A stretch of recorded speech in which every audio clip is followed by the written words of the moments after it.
ಷಟ್ಕದ ಬಗ್ಗೆ ಹೇಳುವುದನ್ನು ಪುನರುಕ್ತಿಯಾದ ಕಾರಣ ಮೊದಲು ಹೇಳಿದ್ದನ್ನೇ ಅನುವಾದ ಮಾಡಿಕೊಳ್ಳುವುದಾಗುತ್ತೆ.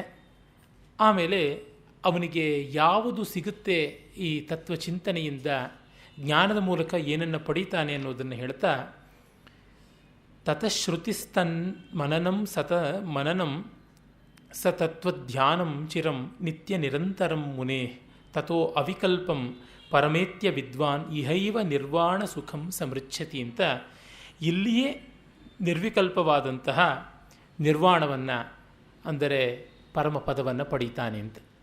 ಹಾಗಾಗಿ ಇದು ಇಲ್ಲಿಯೇ ಈ ದೇಹದಲ್ಲಿರುವಾಗಲೇ ಗಳಿಸಿಕೊಳ್ಳುವಂಥದ್ದು ಅನ್ನುವ ಜೀವನ್ಮುಕ್ತಿ, ಅದೇ ಮುಖ್ಯ ಮುಕ್ತಿ. ಮತ್ತು ವಿದೇಹ ಮುಕ್ತಿ ಗೌಣ, ಅದು ಅಮುಖ್ಯ ಮುಕ್ತಿ ಅನ್ನುವ ಒಂದು ಸೂಚನೆ ಇಲ್ಲಿ ಸಿಗುತ್ತೆ. ವೇದಾಂತದ ವಿಶೇಷ ಇದೇ ಆಗಿದೆ ಜೀವನ್ಮುಕ್ತಿ ಅನ್ನುವುದನ್ನು ಅನೇಕ ಬಾರಿ ನಾವು ಗಮನಿಸಿದ್ದೀವಿ. ಅದಾದ ಮೇಲೆ ಮುಂದೆ ಒಂದಾದ ಮೇಲೆ ಒಂದು ವಿಷಯಗಳನ್ನು ತೀರ್ಮಾನ ಮಾಡುವುದಾಗುತ್ತೆ. ಇದು ಮುಖ್ಯವಾಗಿ ಪ್ರಮೇಯವಾಗಿರುವ ಶಾಸ್ತ್ರ, ವಾದಗ್ರಂಥ ಅಲ್ಲ.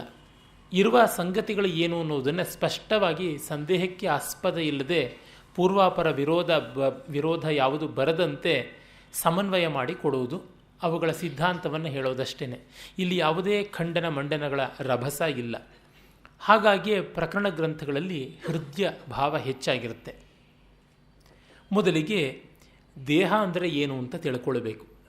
ಅದು ಸ್ಥೂಲ, ಸೂಕ್ಷ್ಮ, ಕಾರಣ ಅಂತ ಮೂರು ಬಗೆಯಾದದ್ದು. ಸ್ಥೂಲ ದೇಹ, ಸೂಕ್ಷ್ಮ ದೇಹ, ಕಾರಣ ದೇಹ ಅಂತ ಅವುಗಳನ್ನು ಕುರಿತು ವಿವೇಕ ಮಾಡುವುದಾಗುತ್ತೆ. ಮಜ್ಜಾಸ್ಥಿಮೇದ ಫಲಚರ್ಮ ರಕ್ತ ತ್ವಗಾಹ್ವಯೈರ್ ಧಾತುಭಿಃ ಯೇಭಿರನ್ವಿತಂ ಪಾದೋರು ವಕ್ಷೋಭುಜ ಪೃಷ್ಠಮಸ್ತಕೈ ಅಂಗೈರುಪಾಂಗೈರುಪಯುಕ್ತಮೇತತ್ ಅಹಂ ಮಮೇತಿ ಪ್ರಥಿತಂ ಶರೀರಂ ಮೋಹಾಸ್ಪದಂ ಸ್ಥೂಲಮಿತೀರ್ಯತೆ ಬುಧೈಃ ನಭೋ ನಭಸ್ವದ್ದಹನಾಂಬುಭೂಮಯಃ ಸೂಕ್ಷ್ಮಾಣಿ ಭೂತಾನಿ ಭವಂತಿ ತಾನಿ ಪರಸ್ಪರಾಂಶೈರ್ಮಿಲಿತಾನಿ ಭೂತ್ವಾ ಸ್ಥೂಲಾನಿ ಚ ಸ್ಥೂಲಶರೀರಹೇತವಃ ಮಾತ್ರಾಸ್ತದೀಯಾ ವಿಷಯಾ ಭವಂತಿ ಶಬ್ದಾದಯಃ ಪಂಚಸುಖಾಯ ಭುಕ್ತುಃ. ಈ ಮೂರು ಪದ್ಯದಲ್ಲಿ ಸಾಮಾನ್ಯ ಸ್ಥೂಲ ದೇಹದ ಅಂಶಗಳು ಮತ್ತು ಅಲ್ಲಿರುವ ಪಂಚಭೂತಗಳ ವಿವರಗಳು ಕೂಡ ಬರುತ್ತವೆ. ಈ ಮೂರು ಪದ್ಯಗಳು ಛಂದೋದೃಷ್ಟಿಯಿಂದ ನೋಡಿದರೆ ಉಪಜಾತಿ ಮತ್ತು ಕರಂಬ ಜಾತಿ ಎನ್ನುವ ಎರಡರ ಬೆರಕೆ ಆಗಿವೆ. 11 ಅಕ್ಷರ ಮತ್ತು 12 ಅಕ್ಷರದ ಛಂದಸ್ಸುಗಳ ಬೆರಕೆ. ಕೆಲವರಿಗೆ ಇಲ್ಲಿ ಏನಾದರೂ ಛಂದೋದೋಷವಾಗಿದೆಯಾ ಅನ್ನುವಂಥ ಒಂದು ಪ್ರಶ್ನೆ ಬರಬಹುದು. ಅಲ್ಲ, ಈ ರೀತಿಯಾದದ್ದನ್ನು ನಾವು ವೇದದಲ್ಲಿ ಕೂಡ ಕಾಣ್ತೀವಿ. ಭೂರಿಚ್ ತ್ರಿಷ್ಟುಪ್ ಅನ್ನುವಂಥ ಒಂದು ವರ್ಗಕ್ಕೆ ಸೇರುತ್ತೆ. ಮತ್ತು ಇದನ್ನು ಕರಂಬ ಜಾತಿ ಮತ್ತು ಉಪಜಾತಿಗಳ ಮಿಶ್ರಣವಾಗಿರುವಂತಹ ಮತ್ತೊಂದು ಉಪೋಪಜಾತಿ ಅಂತ ಕೂಡ ಹೇಳಬಹುದು. ಇರಲಿ, ಅದು ಗೌಣವಾದಂಥ ವಿವರ. ದೇಹದಲ್ಲಿ ಸಪ್ತ ಧಾತುಗಳು ಇವೆ ಅಂತ. ಮೊದಲಿಗೆ ಮಜ್ಜ ಅಂದರೆ ಬೋನ್ ಮ್ಯಾರೋ ಅಂತ ಯಾವುದಿದೆ ಅಲ್ಲಿ ಇರುವಂಥ ಆ ಒಂದು ಫ್ಲೂಯಿಡ್ಡು, ಅಸ್ಥಿ ಮೂಳೆ, ಮತ್ತು ಮೇಧಸ್ ಅಂದರೆ ಕೊಬ್ಬು, ಫಲ ಮಾಂಸ, ರಕ್ತ, ಆಮೇಲೆ ಚರ್ಮ. ಅದಾದ ಮೇಲೆ ತ್ವಕ್ ಅಂತ ಹೇಳಿದೆ. ತ್ವಕ್ ಚರ್ಮ ಎರಡು ಒಂದೇ ಆಗಿರೋದ್ರಿಂದ ಇಲ್ಲಿ ಬೇರೆ ಯಾವುದಾದ್ರೂ ಪದ ಇರಬೇಕು ಅಂತ ಅನಿಸುತ್ತೆ. ಅಂದರೆ ಈ ಶುಕ್ಲ ಅಥವಾ ಶೋಣಿತ ಅಂತ ಯಾವುದನ್ನು ಹೇಳ್ತೀವಿ ಆ ದ್ರವ್ಯ ಇಲ್ಲಿಗೆ ಬಂದು ಸೇರಿಕೊಳ್ಬೇಕಾಗುತ್ತೆ. ಆಗ ಸಪ್ತ ಧಾತುಗಳು ಅಂತ ಅನಿಸ್ಕೊಳುತ್ತವೆ. ಇದು ಫಲರಕ್ತ ಶುಕ್ಲ ಅಂತಿದ್ದು ಮತ್ತು ತ್ವಗಾಹ್ವಯೈಹಿ ಅಂತ ಆ ರೀತಿಯಾಗಿ ಆಗಿದ್ದಿರಬೇಕು. ಇಲ್ಲಿ ಎರಡು ವ್ಯಾಖ್ಯಾನಗಳಲ್ಲಿ ಕೂಡ ಯಾವುದೂ ವಿಶೇಷವಾದಂಥ ಬೆಳಕು ಬಂದಿಲ್ಲ. ಇರಲಿ, ಸಾಮಾನ್ಯ ಸಪ್ತಧಾತುಗಳಾಗಿ ಇವು ಮಜ್ಜ, ಅಸ್ಥಿ, ವಸ, ಮಾಂಸ, ರಕ್ತ, ಚರ್ಮ ಮತ್ತು ಶುಕ್ಲ ಅಥವಾ ಶೋಣಿತ ಅಂತ ಹೇಳುವುದುಂಟು.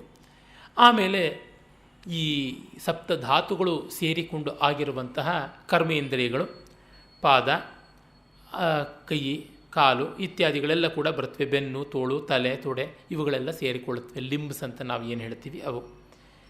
ಆಮೇಲೆ ಮುಂದಿನ ಶ್ಲೋಕದಲ್ಲಿ ಈ ನಾನು ಮತ್ತು ನನ್ನದು ಅಂತ ಅಹಂ ಮಮ, ನಾನು ನನ್ನದು ಅಂತ ಪ್ರಸಿದ್ಧವಾದ ಈ ಶರೀರ ಯಾವುದಿದೆ ಇದರಿಂದ ಉಂಟಾಗಿದೆ. ಆಮೇಲೆ ಇದಕ್ಕೆ ಪಾಂಚಭೌತಿಕವಾದಂಥದ್ದು ಉಪಾದಾನಕಾರಕವಾಗಿರುವಂಥದ್ದು ಆಕಾಶ, ವಾಯು, ಅಗ್ನಿ, ಅಪ್ಪು ಅಥವಾ ಜಲ, ಪೃಥ್ವಿ ಅಂತ. ಇವುಗಳು ಸ್ಥೂಲ ಸೂಕ್ಷ್ಮವಾದದ್ದು. ಅದರೊಳಗೆ ಎರಡು ವರ್ಗೀಕರಣ, ಶುದ್ಧ ಮತ್ತೊಂದು ಪಂಚೀಕೃತ ಅಂತ. ಮುಂದೆ ಪಂಚೀಕರಣದ ವಿಷಯ ಕೂಡ ಬರುತ್ತೆ, ಅದಕ್ಕೆ ನಾನು ಈಗಲೇ ಹೋಗೋದಿಲ್ಲ. ಈ ಪಂಚಭೂತಗಳು ಸೃಷ್ಟಿ ಪೂರ್ವದಲ್ಲಿ ಶುದ್ಧವಾಗಿರುತ್ತವೆ, ಸೃಷ್ಟಿಯಾಗುವಾಗಲೇ ಅವು ಪಂಚೀಕೃತವಾಗುತ್ತವೆ ಅಂತ. ಇಂಥ ಒಟ್ಟು ಈ ಶರೀರ ಯಾವುದಿದೆ ಇದು ಭೋಗಕ್ಕಾಗಿ ಇರುವಂಥದ್ದು. ಈ ಇಂದ್ರಿಯಗಳ ಮೂಲಕ ವಿಷಯಗಳು ಅನುಭವಕ್ಕೆ ಬರುತ್ತೆ. ವಿಷಯ ಅಂದರೆ subject of senses, objects of senses ಅಂತ. ಯಯೇಷು ಮೂಢ ವಿಷಯೇಷು ಬದ್ಧ ರಾಗೋರುಪಾಶೇನ ಸುದುರ್ದಮೇನ ಆಯಾಂತ್ಯ ನಿರ್ಯಾಂತ್ಯದ ಊರ್ಧ್ವಮುಚ್ಚೈ ಸ್ವಕರ್ಮ ದೂತೇನ ಜವೇನ ನೀತಾ. ಈ ಶರೀರದಲ್ಲಿ ಮನೆ ಮಾಡಿಕೊಂಡಿರುವಂಥ ಜೀವ ಈ ಶರೀರದ ಆಕರ್ಷಣೆಗೆ ಅನುಸಾರವಾಗಿ ಮೇಲಕ್ಕೆ ಕೆಳಕ್ಕೆ ಹೋಗ್ತಾನೆ ಅಂತ ಹೇಳಿ ಒಂದು ದೃಷ್ಟಾಂತ ಕೊಡ್ತಾರೆ. ಶಬ್ದಾದಿಭಿ ಪಂಚಭಿರೇವ ಪಂಚತ್ವಮಾಪು ಸ್ವಗುಣೇನ ಬದ್ಧಾ ಕುರಂಗ ಮಾತಂಗ ಪತಂಗ ಮೀನ ಭೃಂಗ ನರ ಪಂಚಭಿರಂಚಿತ ಕಿಂ. ಈ ಪದ್ಯದ ಶೈಲಿಯೇ ತುಂಬ ಚೆನ್ನಾಗಿದೆ. ಶಬ್ದಾದಿಭಿ ಪಂಚಭಿರೇವ ಪಂಚತ್ವಮಾಪು ಸ್ವಗುಣೇನ ಬದ್ಧಾ. ಈ ಶಬ್ದ ಸ್ಪರ್ಶ ರೂಪ ರಸ ಗಂಧ ಅಂತ ಯಾವುದನ್ನು ಆ ತನ್ಮಾತ್ರಗಳು ಅಂತ ಕರೀತಾರೆ, ಪಂಚಭೂತಗಳ ಗುಣಸ್ವರೂಪಗಳು ಯಾವುದಿವೆ ಅವುಗಳಿಂದ ಆಕರ್ಷಿತವಾಗಿ 5 ಬಗೆಯ ಜೀವಿಗಳು ಪಂಚತ್ವಂ ಅಂದರೆ ಸಾವನ್ನು ಪಡೆಯುತ್ತವೆ. ಪಂಚತ್ವ ಅನ್ನೋದಕ್ಕೆ ಸಾವು ಅನ್ನೋ ಅರ್ಥ ಹೇಗೆ ಅಂದರೆ, ಪಂಚಭೌತಿಕವಾದ ಈ ಶರೀರ ಮೃತವಾಗಿ ಜೀವ ಹೊರಟೋದ ಮೇಲೆ ವಿಘಟಿತವಾದಾಗ 5 ದಾರಿಗಳನ್ನು ತಲುಪುತ್ತವೆ. ಪೃಥ್ವಿ ಅಂಶ ಪೃಥ್ವಿಗೆ, ತೇಜೋಂಶ ತೇಜಸ್ಸಿಗೆ, ಅಪಂಶ ಅಪ್ಪಿಗೆ, ವಾಯುವಂಶ ವಾಯುವಿಗೆ ಮತ್ತು ಆಕಾಶಾಂಶ ಆಕಾಶಕ್ಕೆ ತಲುಪುವ ಕಾರಣ ಭೂತಗಳು ಪಂಚತ್ವ 5 ಗತಿಗಳನ್ನು ಪಡೆಯುತ್ತವೆ ಅಂತ. ಹಾಗಾಗಿ ಅವು ಯಾವುವು ಅಂದರೆ ಕುರಂಗ ಜಿಂಕೆ, ಅದು ನಾದಕ್ಕೆ ಮರುಳಾಗಿ ಸಾಯುತ್ತೆ ಅಂತ. ಬೇಡರು ಜಿಂಕೆಯನ್ನು ಹಿಡಿಯಬೇಕಾದರೆ ಸೊಗಸಾಗಿ ವೀಣೆಯನ್ನು ನುಡಿಸಿಕೊಂಡು ಹಾಡ್ತಾರೆ. ಆ ನಾದ ಮಾಧುರ್ಯಕ್ಕೆ ಸೋತು ಅದು ಅವರಿಗೆ ವಶವಾಗಿ ತನ್ನ ಸಾವನ್ನು ತಾನೇ ಕಾಣುತ್ತೆ ಅಂತ. ಜಿಂಕೆಯನ್ನು ಆಕರ್ಷಿಸುವಂಥ ರಾಗ ಸಾರಂಗ ಅಂತ ಹೇಳೋದುಂಟು.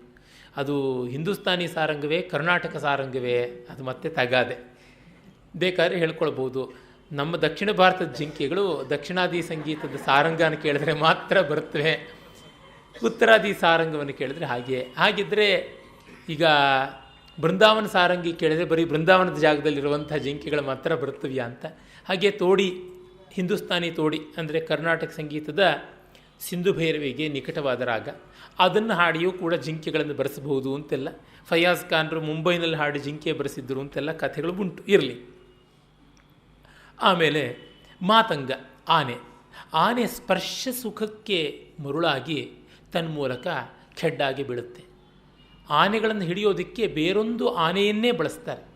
ಆ ಆನೆಗಳ ಒಂದು ಸ್ಪರ್ಶ, ಸೊಂಡಿಲು ಪಕ್ಕೆ ಇವುಗಳ ಸ್ಪರ್ಶಕ್ಕೆ ಸಜಾತೀಯವಾದಂಥ ಪ್ರೇಮದಿಂದ ಅವು ಬಂದುಬಿಡುತ್ತವೆ ಅಂತ ಹೇಳಿಬಿಟ್ಟು. ಆಮೇಲೆ ಪತಂಗ ದೀಪದ ಹುಳು, ಅದು ದೀಪದ ಬೆಳಕಿನಿಂದ ಆಕರ್ಷಿತವಾಗುತ್ತೆ. ಹಾಗಾಗಿ ಒಂದು ಕಡೆ ನಾದ ಅಂದರೆ ಶಬ್ದ, ಮತ್ತೊಂದು ಕಡೆ ಸ್ಪರ್ಶ, ಇದು ಬಂದುಬಿಟ್ಟಿದನುವೇ ರೂಪ ಅಂತ ಯಾವುದಿದೆ ಕಾಂತಿಯಿಂದ ಗೋಚರವಾಗುವಂಥ ಅಗ್ನಿಭೂತ ಪ್ರಧಾನವಾದಂಥದ್ದು ಅದಕ್ಕೆ ಬರುತ್ತೆ. ಮತ್ತು ಮೀನು ಪಡಿಶ ಅಂದರೆ ಯಾವುದು ಗಾಳ ಅಂತೀವಿ, ಆ ಗಾಳಕ್ಕೆ ಬಾಯಿ ಹಾಕಿ ಅಲ್ಲಿರುವ ಆಮಿಷ ಅಂತಂದ್ರೇ ಪ್ರಲೋಭನೆ ಅಂತ ಅರ್ಥ. ಆಮಿಷ ಅಂತಂದರೆ ಗಾಳಕ್ಕೆ ಚುಚ್ಚಿರುವ ಮಾಂಸ ಅಂತಲೂ ಅರ್ಥ ಉಂಟು. ಅಲ್ಲಿಂದಲೇ ಆರಂಭವಾಗಿದ್ದು.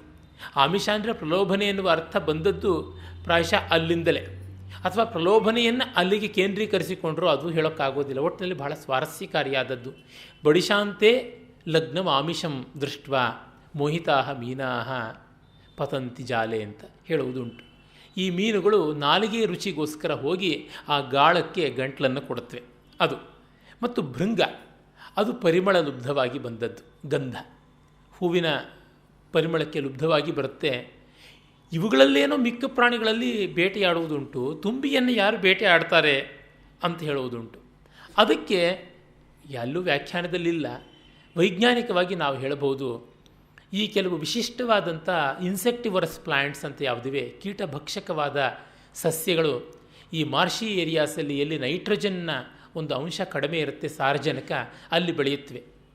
ಅದು ಪಿಚ್ಚರ್ ಪ್ಲ್ಯಾಂಟ್ ಅಂತ ಯಾವುದು ಕರೀತಾರೆ, ಆ ರೀತಿಯಾದಂಥ ಒಂದು ಗಿಡದಲ್ಲಿ ನಾವು ನೋಡ್ಬೋದು.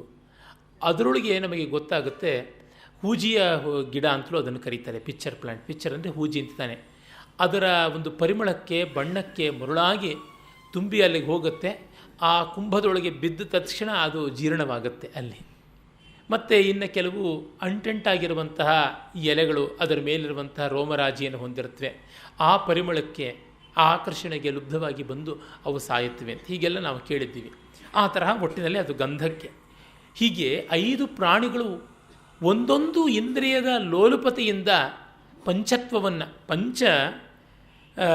ಪಂಚ ಏತೆ 5 ಯಾವುದಿವೆ ಅವು ಪಂಚಭಿ ಅಂದರೆ 5 ಬಗೆಯಾದಂಥ ಪ್ರಲೋಭನೆಗಳಿಂದ ಸಾಯ್ತಾ ಇವೆ. ಇನ್ನು ನರಹ ಮನುಷ್ಯನಾದವನು ಪಂಚಭಿರಂಚಿತ ಕಿಂ 5 ಪ್ರಲೋಭನೆಯನ್ನು ಉಳಿಸ್ಕೊಂಡಿದ್ದಾನೆ. ಇವನ ಗತಿ ಇನ್ನೇನಾಗಬೇಕು? ಯಾವುದೋ ಒಂದು ಏಕೈಕಮತ್ಪಿ ಅನರ್ಥಾಯ ಕಿಮು ಎತ್ರತು ಪಂಚಕಂ, ಒಂದೊಂದೇ ಅನರ್ಥ ಮಾಡುತ್ತೆ, ಇನ್ನು 5 ಸೇರಿಕೊಂಡು ಬಿಟ್ಟರೆ ಇದಕ್ಕೆ ನಿಸ್ತಾರವೆಲ್ಲಿ ಎನ್ನುವಂಥದ್ದು ಆಚಾರ್ಯರ ಅಭಿಪ್ರಾಯ. ಆಮೇಲೆ ಈ ವಿಷಯಗಳ ಕಷ್ಟ ಎಂಥದ್ದು ಅನ್ನೋದನ್ನು ವಿಷಯ ನಿಂದೆಯನ್ನು ಮಾಡ್ತಾರೆ. ಅದೇ ಮೊದಲು ಬರುವಂಥದ್ದು.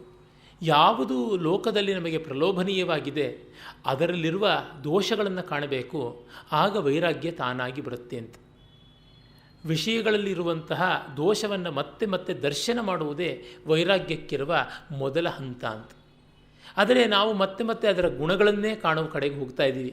ಪ್ರತಿಯೊಬ್ಬ ಸೇಲ್ಸ್ಮೆನ್ ಕೂಡ ಅದರ ಗುಣಗಳನ್ನೇ ಬಂದು ನಾನಾ ವಿಧವಾಗಿ ಖ್ಯಾಪಿಸಿ ವರ್ಣಿಸಿ ಹೋಗುವುದರಿಂದ ನಾವು ಆ ಬುಟ್ಟಿಗೆ ಬೀಳ್ತಾ ಇರ್ತೀವಿ. ಎಷ್ಟೋ ಬೇಡದ ಸಾಮಾನುಗಳನ್ನೆಲ್ಲ ತೆಗೆದುಕೊಳ್ಳೋದಕ್ಕೆ ಕಾರಣ ಇದು ಇಂಥ ಪ್ರಯೋಜನಕ್ಕೆ ಬರುತ್ತೆ, ಅದು ಅಂಥ ಪ್ರಯೋಜನಕ್ಕೆ ಬರುತ್ತೆ, ಇರಲಿ ಏನೀಗ ಅಂತಂದುಕೊಂಡು ಮಾಡ್ಕೊಳ್ತೀವಿ. ಹಾಗೆ ಈ ಪ್ರಲೋಭನೆಗಳು, ಅವುಗಳ ಬಗ್ಗೆ ನಿತ್ಯವೂ ಅವುಗಳನ್ನು ದೋಷೈಕ ದೃಷ್ಟಿಯಿಂದ ನೋಡಬೇಕಾಗುತ್ತೆ. ಇಲ್ಲಿ ತಾತ್ಪರ್ಯ ಇಷ್ಟೇ, ಸರ್ವಂ ಪರವಶಂ ದುಃಖಂ ಸರ್ವಂ ಆತ್ಮವಶಂ ಸುಖಂ ಏತದ್ವಿದ್ಯಾತ್ ಸಮಾಸೇನ ಲಕ್ಷಣಂ ಸುಖ ದುಃಖಯೋಹೋ ಅಂತ ಮನುಗಳು ಹೇಳಿದ್ರಲ್ಲ. ಪರವಶತ್ವ ಅಂದರೆ ಆ ವಸ್ತು ಇಲ್ಲದಿದ್ದರೆ ಆಗೋದಿಲ್ಲ ಅಂತ. ನಾವು ಯಾವುದೇ ಒಂದು ವಸ್ತುವಿನ ಪ್ರಲೋಭನೆಗೆ ತುತ್ತಾದಾಗ ಅದು ನಮ್ಮ ಮೇಲೆ ಕಮಾಂಡ್ ಮಾಡುತ್ತೆ, ನಾವು ಅದಕ್ಕೆ ದಾಸರಾಗ್ತೀವಿ. ಆ ದಾಸ್ಯ ಬಂದೊಡನೆಯೇ ನಮ್ಮ ಮೇಲಿನ ನಿಯಂತ್ರಣ ನಮಗಿರೋದಿಲ್ಲ. ಇದು ಗೊತ್ತಿರುವಂಥದ್ದೇ. ಅತ್ಯಂತ ಕ್ಷುದ್ರವಾದಂಥ ಒಂದು ಕಾಫಿ, ಟೀ, ಎಲೆ ಅಡಿಕೆಯಿಂದ ಮೊದಲುಗೊಂಡು ಅಧಿಕಾರದವರೆಗೆ ಎಲ್ಲ ವಿಧವಾದ ಪ್ರಲೋಭನೆಗಳು ಇವೆ. ಅವಿಲ್ಲದಿದ್ದರೆ ನಾವು ಇರೋಕ್ಕೆ ಸಾಧ್ಯವಾಗೋದಿಲ್ಲ. ನಾವು ಅಂದುಕೊಳ್ತೀವಿ ಈ ಮನುಷ್ಯರು ಭೂತಪೂರ್ವ ಪ್ರಧಾನಿಗಳು, ರಾಷ್ಟ್ರಪತಿಗಳು ಎಲ್ಲ ಆಗಿರ್ತಾರೆ, ಈಗ ಯಾತಕ್ಕೆ ಪೆಟ್ಟಿ ಪಾಲಿಟಿಕ್ಸ್ ಮಾಡ್ತಾರೆ, ಈಗ ಯಾತಕ್ಕೆ ಈ ರೀತಿ ಒದ್ದಾಡಿಸ್ತಾರೆ ಜನಗಳನ್ನು ಅಂತಂದರೆ ಅವ್ರಿಗೆ ಪಾಪ ಅಧಿಕಾರ ಅನ್ನೋದು ಇಲ್ಲದೆ ಇರೋದಕ್ಕೆ ಸಾಧ್ಯ ಇಲ್ಲ. ಎಲ್ಲ ಗ್ರಹಗಳು ಸುತ್ತಲೂ ಸುತ್ತದೇ ಇದ್ದರೆ ಇವರಿಗೆ ತಾವು ಸೂರ್ಯ ಅನ್ನೋ ಭ್ರಮೆ ಬರೋದೇ ಇಲ್ಲ. ಇದಕ್ಕೋಸ್ಕರ ಅದನ್ನು ಇಲ್ಲಿ ಹೇಳುವಂಥದ್ದು. ಎಲ್ಲವೂ ವಿಷಯವೇ, ಆ ವಿಷಯವನ್ನು ಯಾವ ರೀತಿ ನಿವಾರಿಸಿಕೊಳ್ಳಬೇಕು ಅಂತ. ಆಮೇಲೆ ದೇಹಾಸಕ್ತಿಯನ್ನು, ದೇಹ ಪೋಷಣೆಯನ್ನು ಅತಿಯಾಗಿ ಮಾಡುವುದರ ಬಗ್ಗೆ ಹೇಳ್ತಾರೆ. ಶರೀರ ಪೋಷಣಾರ್ಥಿ ಸನ್ ಯ ಆತ್ಮಾನಂ ದಿದೃಕ್ಷತಿ ಗ್ರಾಹಂ ದಾರುಧಿಯ ಧೃತ್ವ ನದೀಂ ತರ್ತುಂ ಸ ಇಚ್ಛತಿ. ಯಾವನು ಶರೀರ ಪೋಷಣೆಯನ್ನೇ ಇಟ್ಟುಕೊಂಡಿದ್ದಾನೋ, ಅದರ ಮೂಲಕ ಶರೀರವನ್ನು ಚೆನ್ನಾಗಿ ಕಾಪಾಡಿಕೊಂಡು ಆತ್ಮವನ್ನು ನಾನು ಕಾಣ್ತೀನಿ ಅಂತಿದ್ದಾನೆ, ಅವನು ಮೊಸಳೆಯನ್ನು ತಬ್ಬಿಕೊಂಡು ನದಿಯನ್ನು ದಾಟೋದಕ್ಕೆ ಹೊರಟಂಥವನು ಅಂತ. ಒಂದು ಮರದ ತೊಲೆ ಅಂತ ಮೊಸಳೆಯನ್ನು ನೆಚ್ಚಿಕೊಂಡು ಹೋಗುವಂಥವನು ಅಂತ. ಈ ಹೋಲಿಕೆ ಆಚಾರ್ಯರಿಗೆ ಬಹಳ ಇಷ್ಟ. ಹಿಂದೆಯೂ ಕೂಡ ಈ ಮೊಸಳೆಯ ಹೋಲಿಕೆ ಸಾಕಷ್ಟು ಬಂದಿದೆ. ಪ್ರಾಯಶಃ ಇದನ್ನು ನೋಡಿಯೇ ಅವರು ಮೊಸಳೆಯ ಬಾಯಿಗೆ ತುತ್ತಾಗಿ ಮತ್ತೆ ಸನ್ಯಾಸ ತೆಗೆದುಕೊಂಡು ಬಂದರು ಅನ್ನುವ ಕಥೆ ಬಂತೋ ಏನೋ ಗೊತ್ತಿಲ್ಲ. ಒಟ್ಟಿನಲ್ಲಿ ಒಳ್ಳೆಯ ಪರಿಣಾಮಕಾರಿಯಾದಂಥ ಉಪಮಾನ ಇದು. ಮೊಸಳೆಯನ್ನು ತಬ್ಬಿಕೊಂಡು ಮರದ ತೊಲೆ ಅಂತ ಭಾವಿಸಿ ನದಿಯನ್ನು ದಾಟುವುದಕ್ಕೆ ಹೋಗುವುದು.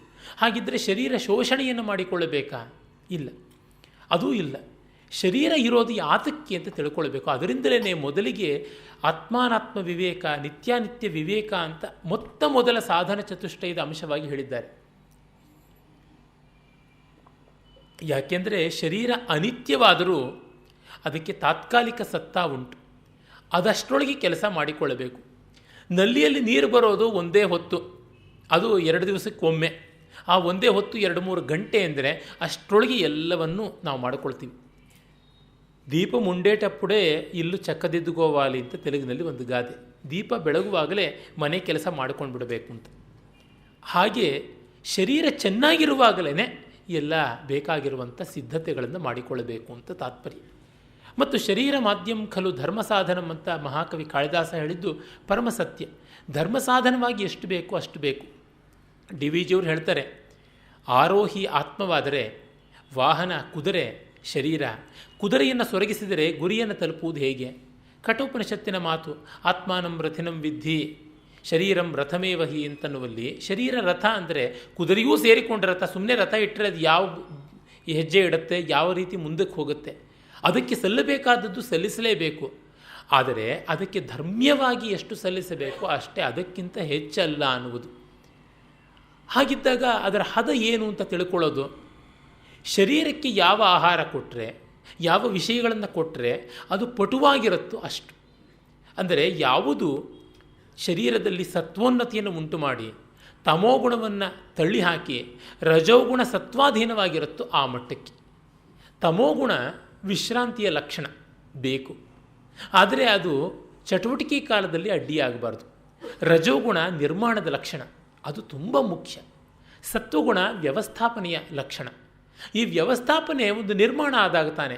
ಆದರೆ ವ್ಯವಸ್ಥಾಪಕನ ಕೈ ಕೆಳಗೆ ನಿರ್ಮಾಪಕ ಇರಬೇಕು. ನಿರ್ಮಾಪಕನ ಕೈ ಕೆಳಗೆ ವ್ಯವಸ್ಥಾಪಕ ಇದ್ದರೆ ಬಹಳ ಕಷ್ಟ ಆಗುತ್ತೆ. ಹೀಗಾಗಿ ನಿರ್ದೇಶಕ ಹೇಳಿದಂತೆ ಪ್ರೊಡ್ಯೂಸರ್ ಕೇಳಬೇಕು. ಪ್ರೊಡ್ಯೂಸರ್ ಹೇಳಿದಂತೆ ನಿರ್ದೇಶಕ ಕೇಳಿದ್ರೆ ಎಂತೆಂಥ ಕೆಟ್ಟ ಕೆಟ್ಟ ಕಮರ್ಷಿಯಲ್ ಸಿನಿಮಾಗಳು ಬರುತ್ತವೆ ಅನ್ನೋದು ನಮಗೆಲ್ಲ ಗೊತ್ತಿದೆ. ಹಾಗಾಗುತ್ತೆ. ಸತ್ವಗುಣ ನಿರ್ದೇಶಕ ಇದ್ದಂತೆ. ಆ ಒಂದು ವಿವೇಕವನ್ನು, ಉಪಾಯವನ್ನು ಇಟ್ಟುಕೊಂಡು ನೋಡಬೇಕು ಅನ್ನುವುದಲ್ಲಿ ತಾತ್ಪರ್ಯ. ಅದು ಬಿಟ್ಟು ಶರೀರವನ್ನು ಶೋಷಿಸಿ ಒಣಗಿಸಿ ನಿಟ್ಟುಪಾಸ ನಿರಾಹಾರ ಮಾಡಿ ಅನ್ನುವಂಥದ್ದಲ್ಲ. ಅವುಗಳ ಕೇಳಿದಷ್ಟನ್ನು ಕೊಡಬೇಕು ಅಂತಲೂ ಅಲ್ಲ. ಕೇಳಿದ್ದಕ್ಕೆ ನಮ್ಮ ವಿವೇಕ ಅನ್ನುವುದಿರುತ್ತೆ. ಮಕ್ಕಳನ್ನು ತಾಯಂದಿರು ಹೇಗೆ ನೋಡ್ಕೊಳ್ತಾರೋ ಹಾಗೆ, ರೋಗಿಗಳನ್ನು ವೈದ್ಯರು ಹೇಗೆ ನೋಡ್ಕೊಳ್ತಾರೋ ಹಾಗೆ. ಒಂದು ಕಡೆ ಅದೇ ಮಾತು ಬರುವುದುಂಟು. ರೋಗಕ್ಕೆ ಯಾವ ರೀತಿ ಔಷಧವನ್ನು ಕೊಡ್ತೀವೋ ಶರೀರಕ್ಕೆ ಆಹಾರವನ್ನು ಹಾಗೆ ಕೊಡಬೇಕು ಅಂತ. ಹಸಿವು ಅನ್ನೋದು ಒಂದು ರೋಗ, ಆಹಾರ ಅನ್ನೋದು ಒಂದು ಔಷಧ ಅನ್ನುವಾಗ ಎಷ್ಟು ಎಚ್ಚರದಲ್ಲಿ ಕೊಡ್ತೀವಿ. ಓವರ್ ಡೋಸೇಜ್ ಆಗಿಬಿಟ್ರೆ ಓವರ್ ಮೆಡಿಕೇಷನ್ ಎಷ್ಟು ಡೇಂಜರು, ಸೈಡ್ ಎಫೆಕ್ಟ್ಸ್ ಅಂತೀವಿ. ಅದೇ ತರಹ ಅನ್ನುವಂಥದ್ದು ಇಲ್ಲಿ ಕಾಣುವ ವಿವೇಕ. ಮತ್ತು ಸ್ಥೂಲ ಶರೀರದ ಪಂಚಭೂತಗಳ ವಿವರಗಳು ಬರ್ತವೆ. ಪಂಚೀಕೃತೇಭ್ಯೋ ಭೂತೇಭ್ಯ ಸ್ಥೂಲೇಭ್ಯ ಪೂರ್ವಕರ್ಮಣ ಸಮುತ್ಪನ್ನಂ ಇದಂ ಸ್ಥೂಲಂ ಭೋಗಾಯತನಮಾತ್ಮನಃ ಅವಸ್ಥಾ ಜಾಗರಸ್ತಸ್ಯ ಸ್ಥೂಲಾರ್ಥಾನುಭವೋ ಯತಃ ಅಂತ ಈ ಪಂಚೀಕೃತವಾದ ಭೂತಗಳಿಂದ ಸ್ಥೂಲವಾದಂತಹ ಶರೀರ ನಮಗೆ ಕರ್ಮಪ್ರಾಪ್ತವಾಗಿ ಬಂದಿದೆ ಅಂತ. ಇದು ಭೋಗಾಯತನ ಅಂತ. ಭೋಗ ಅಂತಂದರೆ ಅನುಭವ ಅಂತಷ್ಟೇ ಅರ್ಥ, ಭುಜ ತಿನ್ನುವಂಥದ್ದು ಆ ಅರ್ಥದಲ್ಲಿ. ಪಂಚೀಕರಣ ಅಂದರೆ 5 ಭೂತಗಳಿವೆ. ಪ್ರತಿಯೊಂದು ಭೂತದಲ್ಲಿಯೂ ಅದರ ಅರ್ಧ ಭಾಗ ಮತ್ತು ಮಿಕ್ಕ 4 ಭೂತಗಳ 8ನೇ ಒಂದು ಭಾಗ ಇದೆ ಅಂತ. ಅಂದರೆ ಒಂದೊಂದು ಭೂತವನ್ನು 8 ಭಾಗ ಮಾಡಿದರೆ ಆ ಒಂದೊಂದು ಸಣ್ಣ ಸಣ್ಣ ಭಾಗ ಸೇರಿಕೊಂಡು ಈ ಒಂದು ಭೂತಕ್ಕೆ ಬರುತ್ತೆ. ಆಕಾಶಭೂತ ಅಂದರೆ ಪಂಚೀಕೃತವಾಗಿದೆ ಅಂದರೆ ಅರ್ಧ ಆಕಾಶ. ಇನ್ನು ಉಳಿದ ಅರ್ಧದಲ್ಲಿ 4 1ನೇ 8ನೇ ಒಂದು ಭಾಗಗಳು ಪೃಥ್ವಿ, ಅಪ್, ತೇಜೋ, ವಾಯು ಸೇರಿಕೊಂಡಿವೆ. ಅವೆಲ್ಲ ಒಟ್ಟಾದರೆ ಅರ್ಧ ಭಾಗದಷ್ಟಾಗುತ್ತೆ. ಹೀಗೆ ಒಟ್ಟು ಒಂದು ಭಾಗ, ಒಟ್ಟು 5 ಭೂತಗಳು ಪಂಚೀಕೃತವಾಗಿ ಈ ರೀತಿ ಇವೆ ಅಂತ. ಅದಿಲ್ಲದೇ ಇದ್ದರೆ ನಮಗೆ ಭೂತಗಳ ಸಂವೇದನೆಯೇ ಆಗೋದಿಲ್ಲ. ಕಾರಣ ನಾವು ಪೃಥಕ್ ರೂಪದಲ್ಲಿ ಇಲ್ಲ, ಎಲ್ಲದರ ಸಮವಾಯ ಅನ್ಯೋನ್ಯ ಸಂಕರವಾಗಿ ಇರುವಂಥದ್ದು. ಗುರುತು ಹಿಡಿಯೋಕ್ಕಾಗೋಲ್ಲ, ಪ್ರತ್ಯೇಕ ಮಾಡೋಕ್ಕಾಗೋದಿಲ್ಲ. ಆ ತರಹ ಇಡೀ ವ್ಯವಸ್ಥೆ ಇರುವುದು.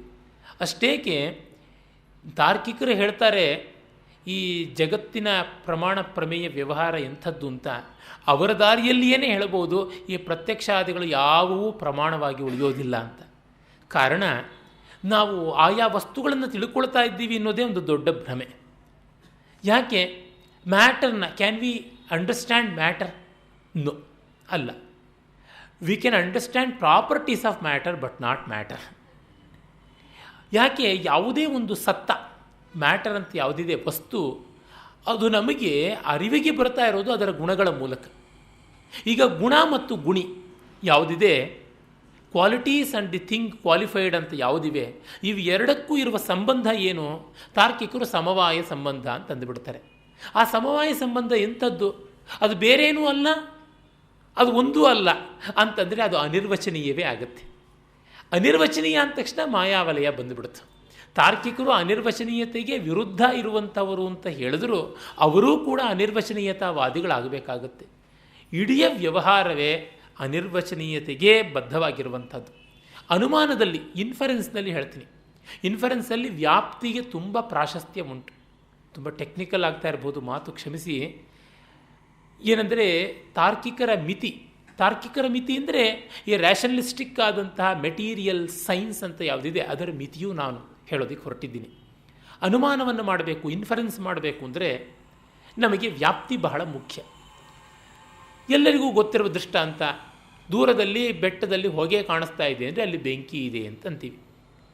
ಬೆಟ್ಟದಲ್ಲಿಯ ಬೆಂಕಿ ವಿಶೇಷ, ಬೆಟ್ಟದಲ್ಲಿಯ ಹೊಗೆ ವಿಶೇಷ. ಈ ಹೊಗೆ ಬೆಂಕಿಗಳು ಬೆಟ್ಟದಲ್ಲಿರುವುದು ಒಂದು ವಿಶೇಷ, ಪರ್ಟಿಕ್ಯುಲರ್. ಆದರೆ ಎಲ್ಲೆಲ್ಲೆಲ್ಲ ಬೆಂಕಿ ಇರುತ್ತೋ ಅಲ್ಲೆಲ್ಲೆಲ್ಲ ಹೊಗೆ ಇರುತ್ತೆ ಎನ್ನುವುದು ಜನರಲ್. ಈಗ ನಾವು ಪರ್ವತೋ ವನ್ಹಿಮಾನ್, ಬೆಟ್ಟದಲ್ಲಿ ಬೆಂಕಿ ಇದೆ, ಯಾತಕ್ಕೆ? ಧೂಮತ್ವಾತ್ ಅಂತ ಲಿಂಗ, ಅದಕ್ಕಿರುವಂಥ ಒಂದು ಕಾರಣವನ್ನು ಹೇಳಿದ್ವಿ, ಇಂಡಿಕೇಶನನ್ನು ಹೇಳಿದ್ವಿ. ಎತ್ರ ಎತ್ರ ಧೂಮಃ ತತ್ರ ವನ್ಹಿ, ಎಲ್ಲೆಲ್ಲಿ ಹೊಗೆ ಇದೆಯೋ ಅಲ್ಲೆಲ್ಲ ಬೆಂಕಿ ಇದೆ ಅಂತ ವ್ಯಾಪ್ತಿ ಮಾಡಿದ ಮೇಲೆ ಜನರಲ್ ಬಂತು. ಯಾವತ್ತೂ ನಮಗೆ ಗೊತ್ತಿದೆ ಸಾಮಾನ್ಯದಲ್ಲಿ ವಿಶೇಷ ಅಡಗುತ್ತೆ ಅಂತ. All particulars are involved are enshrined in the general ಅಂತ. ಹಾಗಿದ್ದಾಗ ನೀವು ಇನ್ಫ್ಲುಯೆನ್ಸ್ ಮಾಡೋಕ್ಕೆ ಯಾಕೆ ಹೊರಟ್ರಿ? ಎಲ್ಲೆಲ್ಲ ಹೊಗೆ ಇರುತ್ತೋ ಅಲ್ಲೆಲ್ಲ ಬೆಂಕಿ ಇದೆ ಎನ್ನುವಾಗ ಇದೊಂದು ಪರ್ಟಿಕ್ಯುಲರ್ ಕೇಸನ್ನು ತೊಗೊಂಡು ಚರ್ಚೆ ಮಾಡೋದೇನಿತ್ತು ಅಂತ ತಕ್ಷಣವೇ ಇನ್ಫರೆನ್ಸ್ ಮಾಡೋಕ್ಕಾಗೋದೇ ಇಲ್ಲ. ವ್ಯಾಪ್ತಿಯೇ ವ್ಯಭಿಚರಿತವಾಯಿತು, ಅನಿರ್ವಚನೀಯ ಅಂತ ಹೇಳಬೇಕಾಗತ್ತೆ. ಅನಿರ್ವಚನೀಯ ಅಂತ ಹೇಳಿದ ಮೇಲಿಂದ ತಾರ್ಕಿಕರ ನಿಶ್ಚಯ ಏನಾಯಿತು? ಎಲ್ಲ ನಾವು ಬೆಲ್ಲದ ಹಚ್ಚಂಗೆ ಕತ್ತರಿಸಿ ಎತ್ತಿಟ್ಬಿಡ್ತೀವಿ ಅಂತ ಹೇಳೋದಕ್ಕೆ ಸಾಧ್ಯವೇ ಇಲ್ಲ. ಪ್ರತಿಯೊಂದು ಕೈ ತೂಕ ಬಾಯಿ ಬಣ್ಣ ಇರಬಹುದು, seems to be, suppose to be ಅಂತ ನಮ್ಮ PhD ಥೀಸಿಸ್ ಇದ್ದಂತೆ ಜಗತ್ತಿನ ವಿವೃತ್ತಿ ಎಲ್ಲ ಆಗಿಬಿಡುತ್ತೆ. ಉಂಟಲ್ಲ PhD ಥೀಸಿಸ್ ಬಗ್ಗೆ, may be, suppose to be, seems to be, verily, generally, ಈ ಥರ ಪದಗಳಿಲ್ಲದೆ ಇದ್ದರೆ ಥೀಸಿಸ್ ಬರೆಯೋಕ್ಕೆ ಸಾಧ್ಯವೇ ಇಲ್ಲ ಅಂತ. ಅದು ಒಂದು ಲಿಸ್ಟೇ ಹಾಕಿಬಿಟ್ಟಿದ್ರು ಇನ್ಸ್ಟಿಟ್ಯೂಟ್ ಆಫ್ ಸೈನ್ಸಲ್ಲಿ ಒಂದು ವಿನೋದಕ್ಕೆ. ಫೇರ್ಲಿ ಗುಡ್ ಅಂತಂದರೆ ರಿಸಲ್ಟ್ಸು, ಏಫುಲಿ ಬ್ಯಾಡ್ ಅಂತ ತಾತ್ಪರ್ಯ.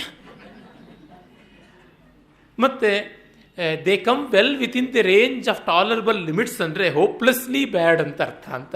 ಈ ತರಹ ಹೀಗೆಲ್ಲ ಇರುವಂಥದ್ದು ಅಂತ.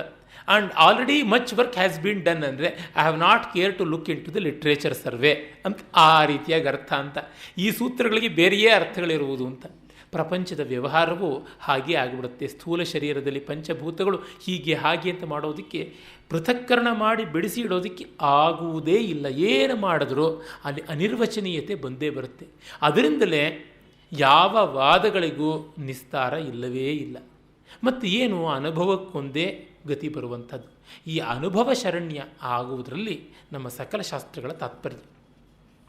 ಈ ಶರೀರ ನಮಗೆ ಎಚ್ಚರ, ಜಾಗೃತ ಅನ್ನುವಂಥ ಅವಸ್ಥೆ ಯಾವುದಿದೆ ಅಲ್ಲಿ ನಮಗೆ ತುಂಬ ಸ್ಪಷ್ಟವಾಗಿ ಗೊತ್ತಾಗುತ್ತೆ. ಸ್ಥೂಲ ಅನುಭವ ಆಗ್ತಾ ಇರುತ್ತೆ ಈ ಶರೀರದ ಮೂಲಕ. ಹಾಗಾಗಿ ಜಾಗೃತ ಸ್ಥಾನದಲ್ಲಿ ಯಾವುದನ್ನು ಉಪನಿಷತ್ತಿನಲ್ಲಿ ವಿಶ್ವ ಅಂತ ಕರೀತಾರೆ, ಆ ಒಂದು ಸ್ಥಿತಿಯಲ್ಲಿ ನಮಗೆ ಈ ಶರೀರದ ಪ್ರಯೋಜನ ಆಗ್ತಾ ಇರುತ್ತೆ ಅಂತ. ಇದೆಲ್ಲ ಸ್ಥೂಲ. ಅದನ್ನೇ ಹೇಳ್ತಾರೆ, ಸರ್ವೋಪಿ ಬಾಹ್ಯ ಸಂಸಾರ ಪುರುಷಸ್ಯ ಯದಾಶ್ರಯ ವಿದ್ಧಿ ದೇಹಮಿದಂ ಸ್ಥೂಲಂ ಗೃಹವದ್ ಗೃಹಮೇಧಿನಃ. ಮನೆ ಯಜಮಾನನ ಮನೆ ಇದ್ದಂತೆ ಈ ಶರೀರ ಇರುವಂಥದ್ದು ಅಂತ. ಶಂಕರ ಭಗವತ್ಪಾದರ ಒಂದು ರಚನಾ ಸೌಂದರ್ಯ ಏನೆಂದರೆ, ನಿರುಪಮಾನವಾಗಿ, ಅದು ನಿರಲಂಕೃತವಾಗಿ ಯಾವುದನ್ನೂ ಹೇಳೋದಿಲ್ಲ. ಎಲ್ಲ ಕಡೆಯಲ್ಲಿ ಒಂದಲ್ಲ ಒಂದು ಸೊಗಸಾದ, ಗಮ್ಯವಾದ, ಅಸ್ಫುಟವಾದ ಅಥವಾ ಸ್ಪಷ್ಟವಾದ, ಸ್ಫುಟವಾದ ಅಲಂಕಾರಗಳು ಇದ್ದೇ ಇರುತ್ತವೆ. ಅವರ ಭಾಷ್ಯಗಳನ್ನು ಓದುವವರಿಗೆ ಅಭಿಪ್ರಾಯ ಭೇದ ಏನೇ ಇದ್ದರೂ ಕಾವ್ಯ ಸೌಂದರ್ಯ ಮಾತ್ರ ಒಂದಿಷ್ಟು ಅಭಿಪ್ರಾಯ ಭೇದ ಇಲ್ಲದೆ ದಕ್ತಾ ಇರುತ್ತೆ. ಒಮ್ಮೆ ವೇದಾಂತ ಬುಕ್ ಹೌಸ್ನಲ್ಲಿ ಯಾವುದೋ ಪುಸ್ತಕಗಳನ್ನು ಕೆದಕ್ತಾ ಇದ್ದಾಗ ಒಬ್ಬ ಫ್ರೆಂಚ್ ಲೇಡಿ ಬಂದಿದ್ದರು. ಅವರು ನನ್ನನ್ನು ಕೇಳಿದ್ರು, ನೀವು ಯಾವ ಪುಸ್ತಕ ಹುಡುಕ್ತಿದ್ದೀರಾ ಅಂತ. ನಾನು ಯಾವುದೋ ಅಲಂಕಾರ ಶಾಸ್ತ್ರಗಳ ಪುಸ್ತಕಗಳನ್ನು ಹುಡುಕ್ತಾ ಇದ್ದೀನಿ, ನನಗೆ ಅಲಂಕಾರ ಶಾಸ್ತ್ರದಲ್ಲಿ ಅಭಿಮಾನ ಅಂತ. Then have to read Shankara ಅಂತ. ಶಂಕರಾಚಾರ್ಯರಿಗೂ ಅಲಂಕಾರ ಶಾಸ್ತ್ರಕ್ಕೂ ಏನು ಸಂಬಂಧ ಅಂದರೆ, ಇಟ್ಸ್ ಸೋ ಬ್ಯೂಟಿಫುಲ್ ಪೊಯೆಟ್ರಿ ಅಂತಂದರು. ಹೌದಮ್ಮ, ಅದು ನಿಜವೇ, ಆ ದೃಷ್ಟಿಯಿಂದಲೂ ನೋಡಿದ್ದೀನಿ ಭಾಷ್ಯವನ್ನು ಅಂತಂದೆ. ಮತ್ತು ನಿಮಗೆ ಅಂದರೆ, ಹೌದು, ನಾನು ಶಂಕರನ್ನ ಪೊಯೆಟ್ರಿ ದೃಷ್ಟಿಯಿಂದಲೇ ಓದಿದ್ದೀನಿ ಅಂತಂದರು. ಈ ಸೊಗಸು ಅವರ ಭಾಷೆಯಲ್ಲಿ ಕಾಣುವಂಥದ್ದು. ಬಹಳ ಮೋಹಕವಾದಂಥ ಶೈಲಿ ಇಲ್ಲಿಯೂ ಕೂಡ ಅದು ಕಾಣಿಸುತ್ತೆ. ವಿಶೇಷತಃ ಆತ್ಮಬೋಧ, ಅಲ್ಲಿರುವ ಪ್ರತಿಪದ್ಯವೂ ಸಾಲಂಕೃತವಾದದ್ದು, ಪ್ರತಿಪದ್ಯವೂ ದೃಷ್ಟಾಂತೋಪಮೇಯಾದಿ ಅಲಂಕಾರಗಳಿಂದ ಝಂಕೃತವಾದದ್ದು. ಅದನ್ನು ಅವರ ವಾಕ್ಯವೃತ್ತಿಯ ಬಗೆಗೂ ಹೇಳಬಹುದು. ಆಮೇಲೆ ಶತಶ್ಲೋಕಿಯಲ್ಲೂ ಅಷ್ಟೇ. ಶತಶ್ಲೋಕಿ ಅತಿ ಪ್ರೌಢ ಮನೋಹರವಾದ, ಗಂಭೀರ ಗಮ್ಯವಾದಂಥ ಆ ಒಂದು ಗ್ರಂಥ. ಮತ್ತು ಸೂಕ್ಷ್ಮ ಶರೀರದಲ್ಲಿ ಇರುವಂಥ ಅಂಶಗಳು ಯಾವುವು? ಬುದ್ಧೀಂದ್ರಿಯಾಣಿ ಶ್ರವಣಂ ತ್ವಗಕ್ಷಿಘ್ರಾಣಂಚ ಜಿಹ್ವಾ ವಿಷಯಾವಬೋಧನಾತ್ ವಾಕ್ಪಾಣಿಪಾದಂ ಗುದಮಪ್ಯುಪಸ್ಥಂ ಕರ್ಮೇಂದ್ರಿಯಾಣಿ ಶ್ರವಣೇನ ಕರ್ಮಸು ನಿಗದ್ಯತೆ ಅಂತಃಕರಣಂ ಮನೋಧೀಹಿ ಅಹಂಕೃತಿಶ್ಚಿತ್ತಮಿತಿ ಸ್ವವೃತ್ತಿಭಿಃ ಮನಸ್ತು ಸಂಕಲ್ಪ ವಿಕಲ್ಪನಾದಿಭಿಃ ಬುದ್ಧಿ ಪದಾರ್ಥಾದ್ಯವಸಾಯ ಧರ್ಮತಃ ಅತ್ರಾಭಿಮಾನಾದಹಮಿತ್ಯಹಂಕೃತಿಃ ಸ್ವಾರ್ಥಾನುಸಂಧಾನ ಗುಣೇನ ಚಿತ್ತಂ ಪ್ರಾಣಾಪಾನವ್ಯಾನೋದಾನ ಸಮಾನ ಭವತ್ಯಸೌ ಪ್ರಾಣಃ ಸ್ವಯಮೇವ ವೃತ್ತಿಭೇದಾತ್ ವಿಕೃತೇರ್ಭೇದಾತ್ ಸ್ವರ್ಣ ಸಲಿಲವತ್. ಹೀಗೆ ಈ ಸೂಕ್ಷ್ಮ ಶರೀರದಲ್ಲಿ ಇರುವಂಥವು ಯಾವುವು? 8 ಗುಂಪುಗಳು. ಮೊದಲು ಬುದ್ಧೀಂದ್ರಿಯಗಳು. ಬುದ್ಧೀಂದ್ರಿಯ ಅಂದರೆ ಜ್ಞಾನೇಂದ್ರಿಯ ಅಂತ. ಶಬ್ದಸ್ಪರ್ಶ ರಸರೂಪ ಗಂಧ ಅಂತ ಪಂಚಭೂತಗಳ ಪಂಚ ತನ್ಮಾತ್ರಗಳನ್ನು ಗ್ರಹಿಸುವಂಥವು ಯಾವುದಿವೆ? ಶಬ್ದವನ್ನು ಗ್ರಹಿಸೋದಕ್ಕೆ ಕಿವಿ, ಸ್ಪರ್ಶವನ್ನು ಗ್ರಹಿಸೋದಕ್ಕೆ ಚರ್ಮ, ರೂಪವನ್ನು ಗ್ರಹಿಸೋದಕ್ಕೆ ನೇತ್ರ, ಮತ್ತು ರಸವನ್ನು ಗ್ರಹಿಸೋದಕ್ಕೆ ನಾಲಿಗೆ, ಗಂಧವನ್ನು ಗ್ರಹಿಸೋದಕ್ಕೆ ಮೂಗು. ಇವು ಉಂಟು. ಮತ್ತು ಕರ್ಮೇಂದ್ರಿಯಗಳು ಯಾವುದರಿಂದ ಕೆಲಸ ನಡೆಯುತ್ತವೋ ಅವು. ಇಲ್ಲಿ ಕೈ ಕಾಲು ಅಂದರೆ ಪಾಣಿ ಪಾದಗಳು, ಉಪಸ್ಥ ಗುದ ಅಂತಂದರೆ ವಿಸರ್ಜನೇಂದ್ರಿಯ ಜನನೇಂದ್ರಿಯ, ಇವು ಕೂಡ ಸೇರಿಕೊಳ್ತೀವಿ. ಇವೆಲ್ಲ ಕೆಲಸವನ್ನು ಮಾಡ್ತಾ ಇವೆ ವ್ಯಕ್ತವಾಗಿ ಅಂತ. ಮತ್ತು ಅಂತಃಕರಣ ಅದು ಯಾವುದು?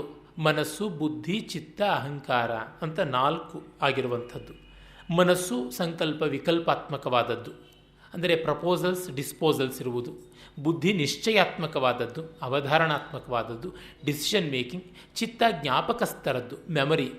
ಅಹಂಕಾರ ಅಸ್ಮಿ ಭಾವನೆಯಿಂದ ಕೂಡಿರುವಂಥದ್ದು, ನಾನು ಅನ್ನುವ ಭಾವ ಇಟ್ಕೊಂಡಿರುವಂಥದ್ದು. ಅದನ್ನು ಈಗೋ ಅಂತ ಬೇಕಾದ್ರೆ ಇಂಗ್ಲೀಷ್ನಲ್ಲಿ ಸ್ಥೂಲವಾಗಿ ಕರೆದುಕೊಳ್ಳಬಹುದು.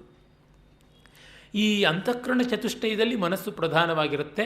ಮತ್ತು ಮನಸ್ಸನ್ನೇ ಎಷ್ಟೋ ಬಾರಿ ಚಿತ್ತ, ಬುದ್ಧಿ ಇವುಗಳ ಜೊತೆಗೆಲ್ಲ ಸಮೀಕರಣ ಮಾಡಿ ಹೇಳ್ತಾ ಇರುವುದು ಕೂಡ ಉಂಟು. ಮತ್ತು ಈ ಪಂಚಪ್ರಾಣಗಳು ಯಾವುದಿವೆ? ಪ್ರಾಣ, ಸಮಾನ, ಅಪಾನ, ವ್ಯಾನ, ಉದಾನ ಅಂತ 5 ಉಂಟು. ಇವುಗಳಲ್ಲಿ ಪ್ರಾಣವು ಜೀರ್ಣನವನ್ನು ಮಾಡುವುದಾದರೆ, ಅಪಾನವು ವಿಸರ್ಜನೆಯನ್ನು ಮಾಡುತ್ತೆ, ಮತ್ತು ಉದಾನವು ಶಬ್ದವನ್ನು ವ್ಯವಸ್ಥಾಪನೆ ಮಾಡುವಂಥದ್ದಾಗತ್ತೆ, ಮತ್ತು ಸಮಾನ ಎಲ್ಲ ರೀತಿಯಾದಂತಹ ಒಂದು ಸಮತ್ವವನ್ನು ತಂದುಕೊಡುವುದಾಗತ್ತೆ. ವ್ಯಾನವು ಶರೀರದಲ್ಲಿ ಎಲ್ಲ ಚಟುವಟಿಕೆ ಸರಿಯಾಗಿರುತ್ತಾ ಅನ್ನುವಂಥದ್ದನ್ನು ನೋಡುತ್ತೆ. ಈ 5 ಕೂಡ ಪಂಚಪ್ರಾಣಗಳು ಅಂತ ಪ್ರಸಿದ್ಧವಾಗಿವೆ. ಇದು ಒಂದೇ ಪ್ರಾಣ ಬೇರೆ ಬೇರೆ ರೂಪವನ್ನು ಪಡೆಯುವಂತೆ ಸುವರ್ಣ ಸಲಿಲವತ್ ಅನ್ನುವ ಮಾತು ಅಲ್ಲಿ ಕೂಡ ಹೋಲಿಕೆ ಇದೆ. ಒಂದೇ ಬಂಗಾರದಲ್ಲಿ ಕಿವಿ ಓಲೆ ಮಾಡ್ತೀವಿ, ಮೂಗ್ಬಟ್ಟು ಮಾಡ್ತೀವಿ, ಉಂಗುರ ಮಾಡ್ಕೊಳ್ತೀವಿ, ಹಾರ ಮಾಡ್ಕೊಳ್ತೀವಿ, ಇನ್ನು ಹೆಚ್ಚಾಗಿದ್ದರೆ ಒಡ್ಯಾಣ ಮಾಡ್ಕೊಳ್ತೀವಿ, ಮತ್ತು ಹೆಚ್ಚಾಗಿದ್ದರೆ ಬೇಕಾದರೆ ಮೈಗೆಲ್ಲ ತಗಡು ಹೊಡೆಸ್ಕೊಳ್ತೀವಿ, ಕವಚ ಮಾಡಿಸ್ಕೊತೀವಿ.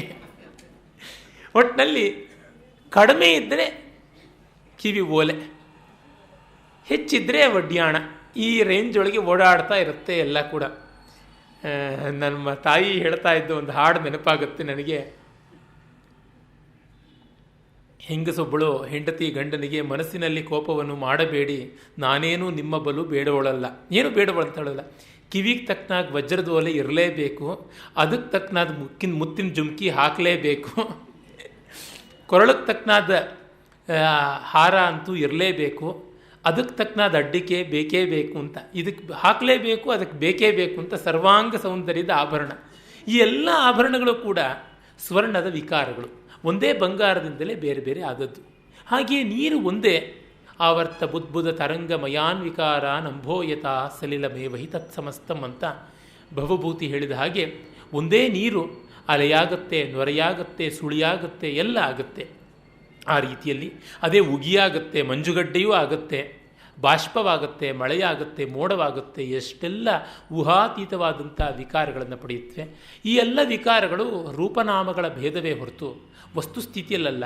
ಅದೇ ಥರ ಒಂದೇ ಪ್ರಾಣ, ಅದು ಎಲ್ಲ 4 ಬೇರೆ ಬಗೆಗಳನ್ನು ಕೂಡ ತೋರಿಸಿಕೊಂಡು 5 ಆಗಿ ಇರುತ್ತೆ ಅಂತ.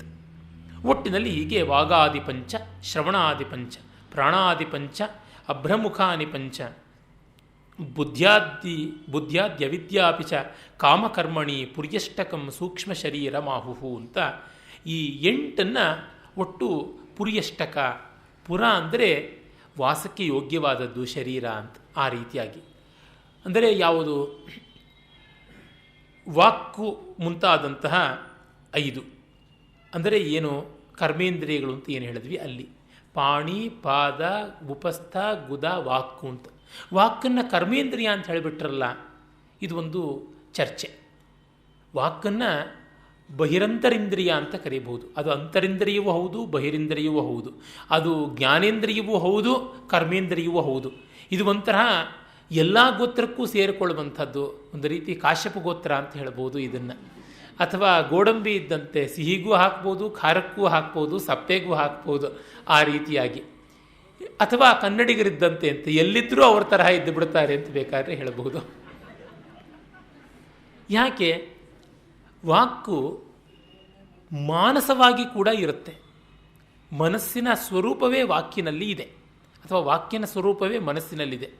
ಮತ್ತು ಹೊರಗೆ ಉಚ್ಚಾರಣೆಗೆ ಒಳಗಾಗಿ ಬರುವ ಮೂಲಕ ಕೆಲಸವನ್ನು ಮಾಡುತ್ತೆ. ಮಾತು ಬೇಕಾದಷ್ಟು ಕೆಲಸ ಮಾಡೋದ್ರಿಂದ ಅದು ಕರ್ಮೇಂದ್ರಿಯ. ಅದು ಆಲೋಚನೆಗೆ ಮಾಧ್ಯಮವಾಗಿದ್ದರಿಂದ ಅದು ಜ್ಞಾನೇಂದ್ರಿಯ. ಮತ್ತು ಅದು ಹೊರಗಿನ ಇಂದ್ರಿಯಾತಕ್ಕೆ ಕರ್ಮ ಮಾಡೋದ್ರಿಂದ ಬಾಹ್ಯೇಂದ್ರಿಯ, ಅಂತರಿಂದ್ರಿಯಾತಕ್ಕೆ ಮಾನಸವಾದದ್ದರಿಂದ. ಹೀಗೆ 4 ಬಗೆಯಲ್ಲಿ ಅದನ್ನು ಹೇಳಬಹುದು. ಇಲ್ಲಿ ಅದನ್ನು ಕರ್ಮೇಂದ್ರಿಯಕ್ಕೆ ತಗೊಂಡಿದ್ದಾರೆ, ಚಿಂತೆ ಇಲ್ಲ. ಈ ರೀತಿಯಾದ ಶಾಸ್ತ್ರದಲ್ಲಿ ಅಲ್ಲಿ ಇಲ್ಲಿ ಬರುವಂಥ ಸಣ್ಣ ಪುಟ್ಟ ವ್ಯತ್ಯಾಸಗಳನ್ನು ನಾವು ಇಟ್ಟುಕೊಂಡು ವಿಷಯವನ್ನೇ ತಿರಸ್ಕಾರ ಮಾಡೋದಕ್ಕೆ ಹೋಗುವುದು ತುಂಬ ದೊಡ್ಡ ಪ್ರಮಾದ. ನಮ್ಮಲ್ಲಿ ಎಷ್ಟೋ ಬಾರಿ ಏನಾಗುತ್ತೆ ಅಂತಂದರೆ, ಮುಖ್ಯವಾದದ್ದನ್ನು ಬಿಟ್ಟು ಗೌಣವಾದದ್ದಕ್ಕೆ ಎಲ್ಲೆಲ್ಲಿಗೋ ಬಂದು ತಗಾದೆ ಆಗಿಬಿಡುತ್ತೆ. ಒಂದು ತಗಾದೆಯ ವಿಷಯವನ್ನು ಹೇಳ್ತೀನಿ. ದ್ವೈತಾದ್ವೈತಗಳ ಖಂಡನ ಮಂಡನ ಪ್ರಪಂಚ ಈ ಹೊತ್ತಿನದಲ್ಲ, ಅನಾದಿಯಾಗಿ ಬಂದಿರುವಂಥದ್ದು. ಅದು ಶಾಂಕರಾದ್ವೈತ ಮತ್ತು ಮಧ್ವಾಚಾರ್ಯ ದ್ವೈತ ಅಂತ 2 ರೂಪ ಮಾತ್ರ ಅಲ್ಲ, ಅನೇಕ ರೂಪವಾಗಿರುವಂಥದ್ದು. ಶಂಕರರಿಗೆ ಮುಂಚೆಯೂ ಅದ್ವೈತ ಇತ್ತು, ಮಧ್ವಾಚಾರ್ಯರಿಗೆ ಮುಂಚೆಯೂ ದ್ವೈತ ಇದ್ದದ್ದೇನೆ. ದ್ವೈತಕ್ಕೆ ಅನೇಕ ವಿಧವಾದಂಥ ಸ್ವರೂಪ. ಅದ್ವೈತ ಮೊದಲಿಂದ ಬಗೆ ಬಗೆಯಾಗಿ, ಈಗ ಭರ್ತೃ ಪ್ರಪಂಚ ಒಂದು ಅದ್ವೈತವನ್ನು ಹೇಳೋದು, ಬುದ್ಧ ಹೇಳುವಂಥ ಅದ್ವೈತ ಉಂಟು, ಭರ್ತೃಹರಿ ಹೇಳುವಂಥ ಅದ್ವೈತ ಉಂಟು, ಉಪವರ್ಷ ಹೇಳುವಂಥ ಅದ್ವೈತ ಉಂಟು, ಹೀಗೆಲ್ಲ ಉಂಟು. ಶಂಕರೋತ್ತರವಾಗಿ ಕೂಡ ಈಗ ರಾಧಾಕೃಷ್ಣನವರು ಹೇಳುವಂಥ ಅದ್ವೈತ ಅಪ್ಪಟ ಶಂಕರ ಅದ್ವೈತ ಅಲ್ಲ ಅಂತ ಹೇಳುವುದುಂಟು. ಹೀಗೆ ಬೇರೆ ಬೇರೆಯಾಗಿ ಕಾಣಿಸುತ್ತೆ. ಇರಲಿ, ಈ ಥರ ದ್ವೈತಾದ್ವೈತಗಳು ವಿಶೇಷವಾಗಿ ಶಾಂಕರ ಮತ್ತು ಮಾಧ್ವ ಪರಂಪರೆಯ ತಗಾದೆಗಳಲ್ಲಿ ಬಂದಾಗ ವ್ಯಾಸತೀರ್ಥರ ನ್ಯಾಯಾಮೃತಕ್ಕೆ ಉತ್ತರ ರೂಪವಾಗಿ ಬಂದದ್ದು ಮಧುಸೂದನ ಸರಸ್ವತಿಗಳ ಅದ್ವೈತ ಸಿದ್ಧಿ. ಅಲ್ಲಿ ಅವರು ಒಂದು ಪದ್ಯ ಬರೀತಾರೆ, ಇಹ ಕುಮತಿ ರತತ್ವೇ ತತ್ವವಾದಿ ವರಾಕಃ ಅಂತ. ದ್ವೈತವನ್ನು ತತ್ವವಾದ ಅಂತ ಹೇಳ್ತಾರೆ, ಅತತ್ವದಲ್ಲಿ ತತ್ವವಾದ ಅಂತ ಹೆಸರು ಮಾಡ್ತಾ ಇದ್ದಾರೆ. ಆದರೆ ನಾವು ಅದಕ್ಕೆಲ್ಲ ಉತ್ತರ ಕೊಡಲ್ಲ. ನಹಿಋತ ಮನುರೌತಿ ಗ್ರಾಮಸಿಂಹಸ್ಯ ಸಿಂಹ. ನಾಯಿ ಬೊಗಳುತ್ತು ಅಂತ ಆ ಸಿಂಹ ಕೂಡ ಬೊಗಳುತ್ತಾ ಉತ್ತರ ಕೊಡೋದಿಲ್ಲ ಅಂತ. ಹಾಗಂತ ಹೇಳಿ ಇವರು ಬರೆದಿದ್ದಾರೆ ಗ್ರಂಥವನ್ನು. ಅದಕ್ಕೆ ಆಕ್ಷೇಪ ಮಾಡೋದಕ್ಕೆ ತರಂಗಿಣಿ ಗ್ರಂಥಕಾರರಾದ ರಾಮಾಚಾರ್ಯರು, ಅಂದರೆ ಮಧುಸೂದನ ಸರಸ್ವತಿಗಳ ಅದ್ವೈತ ಸಿದ್ಧಿ ಖಂಡನೆಗಾಗಿ ನ್ಯಾಯಾಮೃತದ ವ್ಯಾಖ್ಯಾನ ರೂಪವಾಗಿ ರಾಮಾಚಾರ್ಯರು ಅಂತ ಅವರು ಬರೆದಂಥದ್ದು, ಬಹಳ ಹಿಂದೆನೇ ಬಂದಂಥದ್ದು ನ್ಯಾಯಾಮೃತ ತರಂಗಿಣಿ ಅಂತ. ಅಲ್ಲಿ ಗ್ರಾಮಸಿಂಹಸ್ಯ ಸಿಂಹ ಋತಂನ ಅನುರೌತಿ. ಆದರೆ ನೀವು ಮಾಡ್ತಿದ್ದೀರ, ನೀವು ಗ್ರಾಮಸಿಂಹ ಆಯ್ತಲ್ಲ. ನಾಯಿ ಬೊಗಳಿಕೆಗೆ ಸಿಂಹ ಉತ್ತರ ಕೊಡಲ್ಲ ಅಂತಂದರೆ ನೀವು ಉತ್ತರ ಕೊಟ್ಟಿದ್ದೀರಿ. ನಾಯಿ ಬೊಗಳಿದ್ರೆ ನಾಯೇ ಬೊಗಳೋದು, ಬೇರೆ ಇನ್ಯಾರೂ ಬೊಗಳಲ್ಲ. ಮೊದಲು ನೀವು ನಾಯಿ ಅಂತ ಅಂದುಕೊಂಡಂತೆ ಆಯಿತು. ಮತ್ತು ಮಾಡೋದಿಲ್ಲ ಅಂಥೇಳಿ ಮಾಡಿದ್ರಿಂದ ಪ್ರತಿಜ್ಞಾಭಂಗ ಆಯಿತು. ಪ್ರತಿಜ್ಞಾಭಂಗ ಮಾಡಿದ್ರೆ ನಿಗ್ರಹ ಸ್ಥಾನ ಒಂದರೊಳಗೆ ಸಿಕ್ಕಾಕೊಂಡಂತೆ, ವಾದ ನಿಮ್ಮದು ಬಿದ್ದೋಯ್ತಲ್ಲ ಅಂತ. ಅಂದರೆ ಇಲ್ಲಿ ಮಧುಸೂದನ ಸರಸ್ವತಿಗಳು ಎಡವಟ್ಟು ಮಾಡಿದ್ದಾರೆ, ರಾಮಾಚಾರ್ಯರು ಎಡವಟ್ಟು ಮಾಡಿದ್ದಾರೆ. ಯಾಕೆ? ಇವರು ಆಕ್ಷೇಪ ಮಾಡೋದಕ್ಕೆ ಹೊರಟಂಥವರು ನಾವು ಮಾಡೋದಿಲ್ಲ ಅಂಥೇಳಿ ಆಕ್ಷೇಪಕ್ಕೆ ಶುರು ಮಾಡಿದ್ದಾರೆ. ಅದಕ್ಕೆ ಅವರ ಶಿಷ್ಯರು ವಿಠಲೇಶರು ವ್ಯಾಖ್ಯಾನ ಬರೀತಾರೆ. ಅದು ಗುರುಚಂದ್ರಿಕಾ ಲಘುಚಂದ್ರಿಕಾ ಅಂತ. ಅಲ್ಲಿ ಹೇಳ್ತಾರೆ, ನಾಯಿಯ ಬೊಗಳುವಿಕೆಗೆ ಸಿಂಹ ಬೊಗಳಲ್ಲ ಅಂತಲೇ ಅರ್ಥ ಹೊರತು ಪ್ರತಿಕ್ರಿಯೆ ತೋರಿಸೋಲ್ಲ ಅಂತಲ್ಲ. ಒಂದು ಬಾರಿ ಪಂಜಾಯಿಂದ ಹೊಡೆದು ಕೊಂದೇ ಬಿಡುತ್ತೆ, ಆ ಕೆಲಸ ನಾವು ಮಾಡೋಕ್ಕೆ ಹೊರಟಿರೋದು ಅಂತ ಹೇಳಿಬಿಟ್ಟ. ದ್ವೈತಾದ್ವೈತದ ಚರ್ಚೆ ನಾಯಿ ಸಿಂಹಗಳ ಜಗಳಕ್ಕೆ ಬಂದು ಪ್ರಾಣಿಗಳ ತಗಾದೆ ಒಳಗೆ ಬಂದು ನಿಂತ್ಕೊಂಡು ಬಿಡುತ್ತೆ. ಅಂದರೆ ಮುಖ್ಯ ಪ್ರಮೇಯಗಳ ವಿಷಯ ಬಿಟ್ಟು ಪ್ರಕಾರಾಂತರವಾಗಿ ಇಲ್ಲಿ ಬರ್ಬೋದು, ಜಾಗ ಇದೆ, ರಾಘವೇಂದ್ರ ಬರ್ಬೋದಪ್ಪ. ಅನ್ಯಾನ್ಯ ವಿಷಯಗಳ ಕಡೆಗೆ ಹೋಗ್ಬಿಟ್ಟು ತೊಡಕನ್ನು ಮಾಡಿಕೊಳ್ಳೋದಾಗುತ್ತೆ. ಮುಖ್ಯ ಪ್ರಮೇಯಗಳು ಹೊರಟೋಗುತ್ತೆ. ಈಗ ಪಾರ್ಲಿಮೆಂಟಲ್ಲಿ ಅಷ್ಟೇ ತಾನೇ ಹೇಳುವುದುಂಟಲ್ಲ, in meeting where hours are lost but minutes are preserved ಅಂತ. ಹಾಗೇ ಆಗುತ್ತೆ ಎಷ್ಟೋ ಬಾರಿ. ಅದು ಮುಖ್ಯ ವಿಷಯ ಆಗೋದಿಲ್ಲ, ಅಮುಖ್ಯವೇ ದೊಡ್ಡದಾಗ್ಬಿಡುತ್ತಲ್ಲ. ಎಂಥ ಅನರ್ಥ. ವಾದಕ್ಕೆ ಬಂದರೆ ಬಹುಬಾರಿ ಇದೇ ಆಗುವಂಥದ್ದು. ಕಾರಣ ಏನಂದರೆ ಜಿಜ್ಞಾಸಾವಾದದ ಸ್ವರೂಪ ತೆಗೆದುಕೊಳ್ಳೋದಿಲ್ಲ. ಹೆಚ್ಚೆಂದರೆ ಜಲ್ಪ, ಕಡಿಮೆ ಅಂದರೆ ವಿತಂಡ, ಅಲ್ಲಿಗೆ ಬಂದು ನಿಲ್ಲುತ್ತೆ. ಜಲ್ಪ ಅಂದರೆ ಸ್ವಪಕ್ಷ ರಕ್ಷಣ, ವಿತಂಡ ಅಂದರೆ ಪರಪಕ್ಷ ದೂಷಣ. ಈ ಎರಡರೊಳಗೆ ಓಡಾಡ್ತಾ ಇರುತ್ತೆ ಹೊರತುನುವೆ ನನ್ನ ಅಭಿಪ್ರಾಯ ಇದು, ನಿನ್ನ ಅಭಿಪ್ರಾಯ ಏನು, ತಿಳ್ಕೊಳ್ಳೋದಿದ್ದರೆ ತಿಳ್ಕೊಳ್ಳೋಣ ಅಂತ ಶೇರಿಂಗ್ ಬಿಸ್ನೆಸ್ನಲ್ಲಿ ಹೋದಾಗ ಆಗುವುದು ಸಂವಾದ. ಇದು ಆಗ್ತಾ ಇಲ್ಲ. ಎಲ್ಲ ಕಾಲದ್ದು ಸಮಸ್ಯೆ, ಈ ಕಾಲದ್ದು ಇದೇ ಸಮಸ್ಯೆ ಆಗಿರುವಂಥದ್ದು. ಹಾಗಾಗಿ ಇದನ್ನೊಂದು ಸಣ್ಣ ವಿಷಯ ಇಟ್ಕೊಂಡು ಈ ಗ್ರಂಥವೇ ಅದರಿಂದ ತ್ಯಾಜ್ಯ ಅಂತ. ಒಬ್ಬರು ಸಂಸ್ಕೃತ ಪಂಡಿತರಿದ್ದರು. ಅವರು ಒಮ್ಮೆ ನನ್ನ ಕೈನಲ್ಲಿ ತೀನಂ ಶ್ರೀಕಂಠಯ್ಯನವರ ಭಾರತೀಯ ಕಾವ್ಯಮೀಮಾಂಸೆ ಪುಸ್ತಕ ಇತ್ತು. ಅದನ್ನು ನೋಡಿದ ತಕ್ಷಣ ಮೊದಲೆತ್ತಿ ಬಿಸಾಕು ಅದನ್ನು ಅಂದರು. ಯಾಕೆ, ತುಂಬ ಒಳ್ಳೆಯ ಗ್ರಂಥವಲ್ಲ ಅಂದರೆ, ಅಲ್ಲ, ಮಮ್ಮಟನ ಕಾವ್ಯಪ್ರಕಾಶವನ್ನು ಪಠ್ಯಪುಸ್ತಕ ಅಂತ ಅಂದುಬಿಟ್ಟಿದ್ದಾರೆ, ಎಂಥ ಅನ್ಯಾಯ. ಎರಡು ತಪ್ಪು. ಒಂದು, ಪಟಧಾತುವಿಗೆ ಕೃದಂತ ಮಾಡಿದ್ರೆ, ಲೆಬಂತ ಮಾಡಿದಾಗ ಲೆಬಂತದ ಕೃದಂತ ಮಾಡಿದ್ರೆ ಪಾಠ್ಯ ಆಗುತ್ತೆ ಹೊರತು ಪಠ್ಯ ಆಗೋದಿಲ್ಲ, ವ್ಯಾಕರಣ ದೋಷ ಅಲ್ಲಿ ಮಾಡಿದ್ದಾರೆ. ಮತ್ತು ಇನ್ನೊಂದು, ಮಮ್ಮಟನ ಅಂಥ ಸರಸ್ವತಿ ಅವತಾರ ಅಂತ ಪ್ರಸಿದ್ಧನಾದಂಥ ಕಾವ್ಯಪ್ರಕಾಶಕಾರನ ಗ್ರಂಥವನ್ನು ಒಂದು ಮಾಮೂಲಿ ಟೆಕ್ಸ್ಟ್ ಬುಕ್ ಅಂತ ಹೋಲಿಸಿಬಿಟ್ಟಿದ್ದಾರೆ. ಈ ಎರಡು ಕಾರಣಗಳಿಗೋಸ್ಕರವಾಗಿ ಆ ಪುಸ್ತಕನ ಎತ್ತಿಸಬೇಕು ಅಂತ. ಟೆಕ್ಸ್ಟ್ ಬುಕ್ ಅಂದರೆ ಹೀನಾಯ ಅಂತಲೇ ಅರ್ಥ. ವಿವೇಕ ಚೂಡಾಮಣಿಯನ್ನು ಟೆಕ್ಸ್ಟ್ ಬುಕ್ ಅಂತಲೇ ಅನ್ನಬೇಕು. ಎಲ್ಲಿ ಚರ್ಚೆಗಳೆಲ್ಲ ನಿರೂಪಿತವಾಗಿ ಮಥಿತಾರ್ಥವನ್ನು ತಿಳಿಯಾಗಿ ಕೊಡುವುದಾಗುತ್ತೋ ಅದನ್ನು ಟೆಕ್ಸ್ಟ್ ಬುಕ್ ಅಂತ ಕರಿತೀವಿ. Text book should be more reliable. ನಾನು ನಿನ್ನೆ ತಾನೇ ಹೇಳ್ತಾ ಇದ್ದೇವೆ, ರಿಸರ್ಚ್ ಪೇಪರ್ ಬರೆಯೋದಕ್ಕಿಂತ ಟೆಕ್ಸ್ಟ್ ಬುಕ್ ಬರೆಯೋದು ಕಷ್ಟ ಅಂತ. ಕಾರಣ, ತನ್ನ ಅಭಿಪ್ರಾಯವನ್ನು ಸಮರ್ಥನೆ ಮಾಡುವಂಥ ಉತ್ಸಾಹ ಇರುತ್ತೆ ರಿಸರ್ಚ್ ಪೇಪರ್ಸಲ್ಲಿ, ಲೇಖನಗಳಲ್ಲಿ. ಆದರೆ ಗ್ರಂಥಕಾರ ಎಲ್ಲ ಅಭಿಪ್ರಾಯಗಳನ್ನು ಸಮವಾಗಿ ನೋಡಿ ತೂಗಿ ಅವುಗಳ ಸಾರಾಂಶವನ್ನೇ ನವನೀತ ರೂಪದಲ್ಲಿ ತಂದಿಡಬೇಕಾಗುತ್ತೆ. ಎಷ್ಟು ಕಷ್ಟ ಇದೆ, ಎಷ್ಟು ಬಾಧ್ಯತೆ ಇದೆ. ಅದಕ್ಕೆ ಮಮ್ಮಟನಿಗೆ ಬೆಲೆ ಕೊಟ್ಟಿದ್ದು, ಸುಮ್ಮನೆ ಅಲ್ಲ. ಆಮೇಲೆ ಪಠನೀಯವಾದದ್ದು ಪಾಠ್ಯ ಗ್ರಂಥ.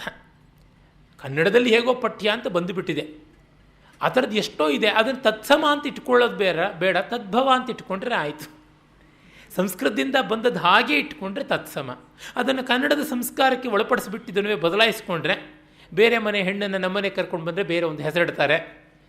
ಆ ಥರ ಇಟ್ಟಂತೆ ನಮ್ಮದು ಇಟ್ಕೊಂಡ್ರೆ ಆಯಿತು. ಅಲ್ಲಿ ಬಂದುಬಿಟ್ಟಿದ್ದು ಋಷಿ ಅಂತಿದ್ರೆ ಇಲ್ಲಿ ಋಷಿ ಅಂತ ಮಾಡ್ಕೊಂಡಿದ್ದಾರೆ, ಅಲ್ಲಿ ವನ ಅಂತಿದ್ರೆ ಇಲ್ಲಿ ಬನ ಅಂತ ಮಾಡ್ಕೊಂಡಿದ್ದಾರೆ. ಹಾಗೆ ಎಷ್ಟೆಷ್ಟೋ ಆಗಿವೆ ತದ್ಭವಗಳು.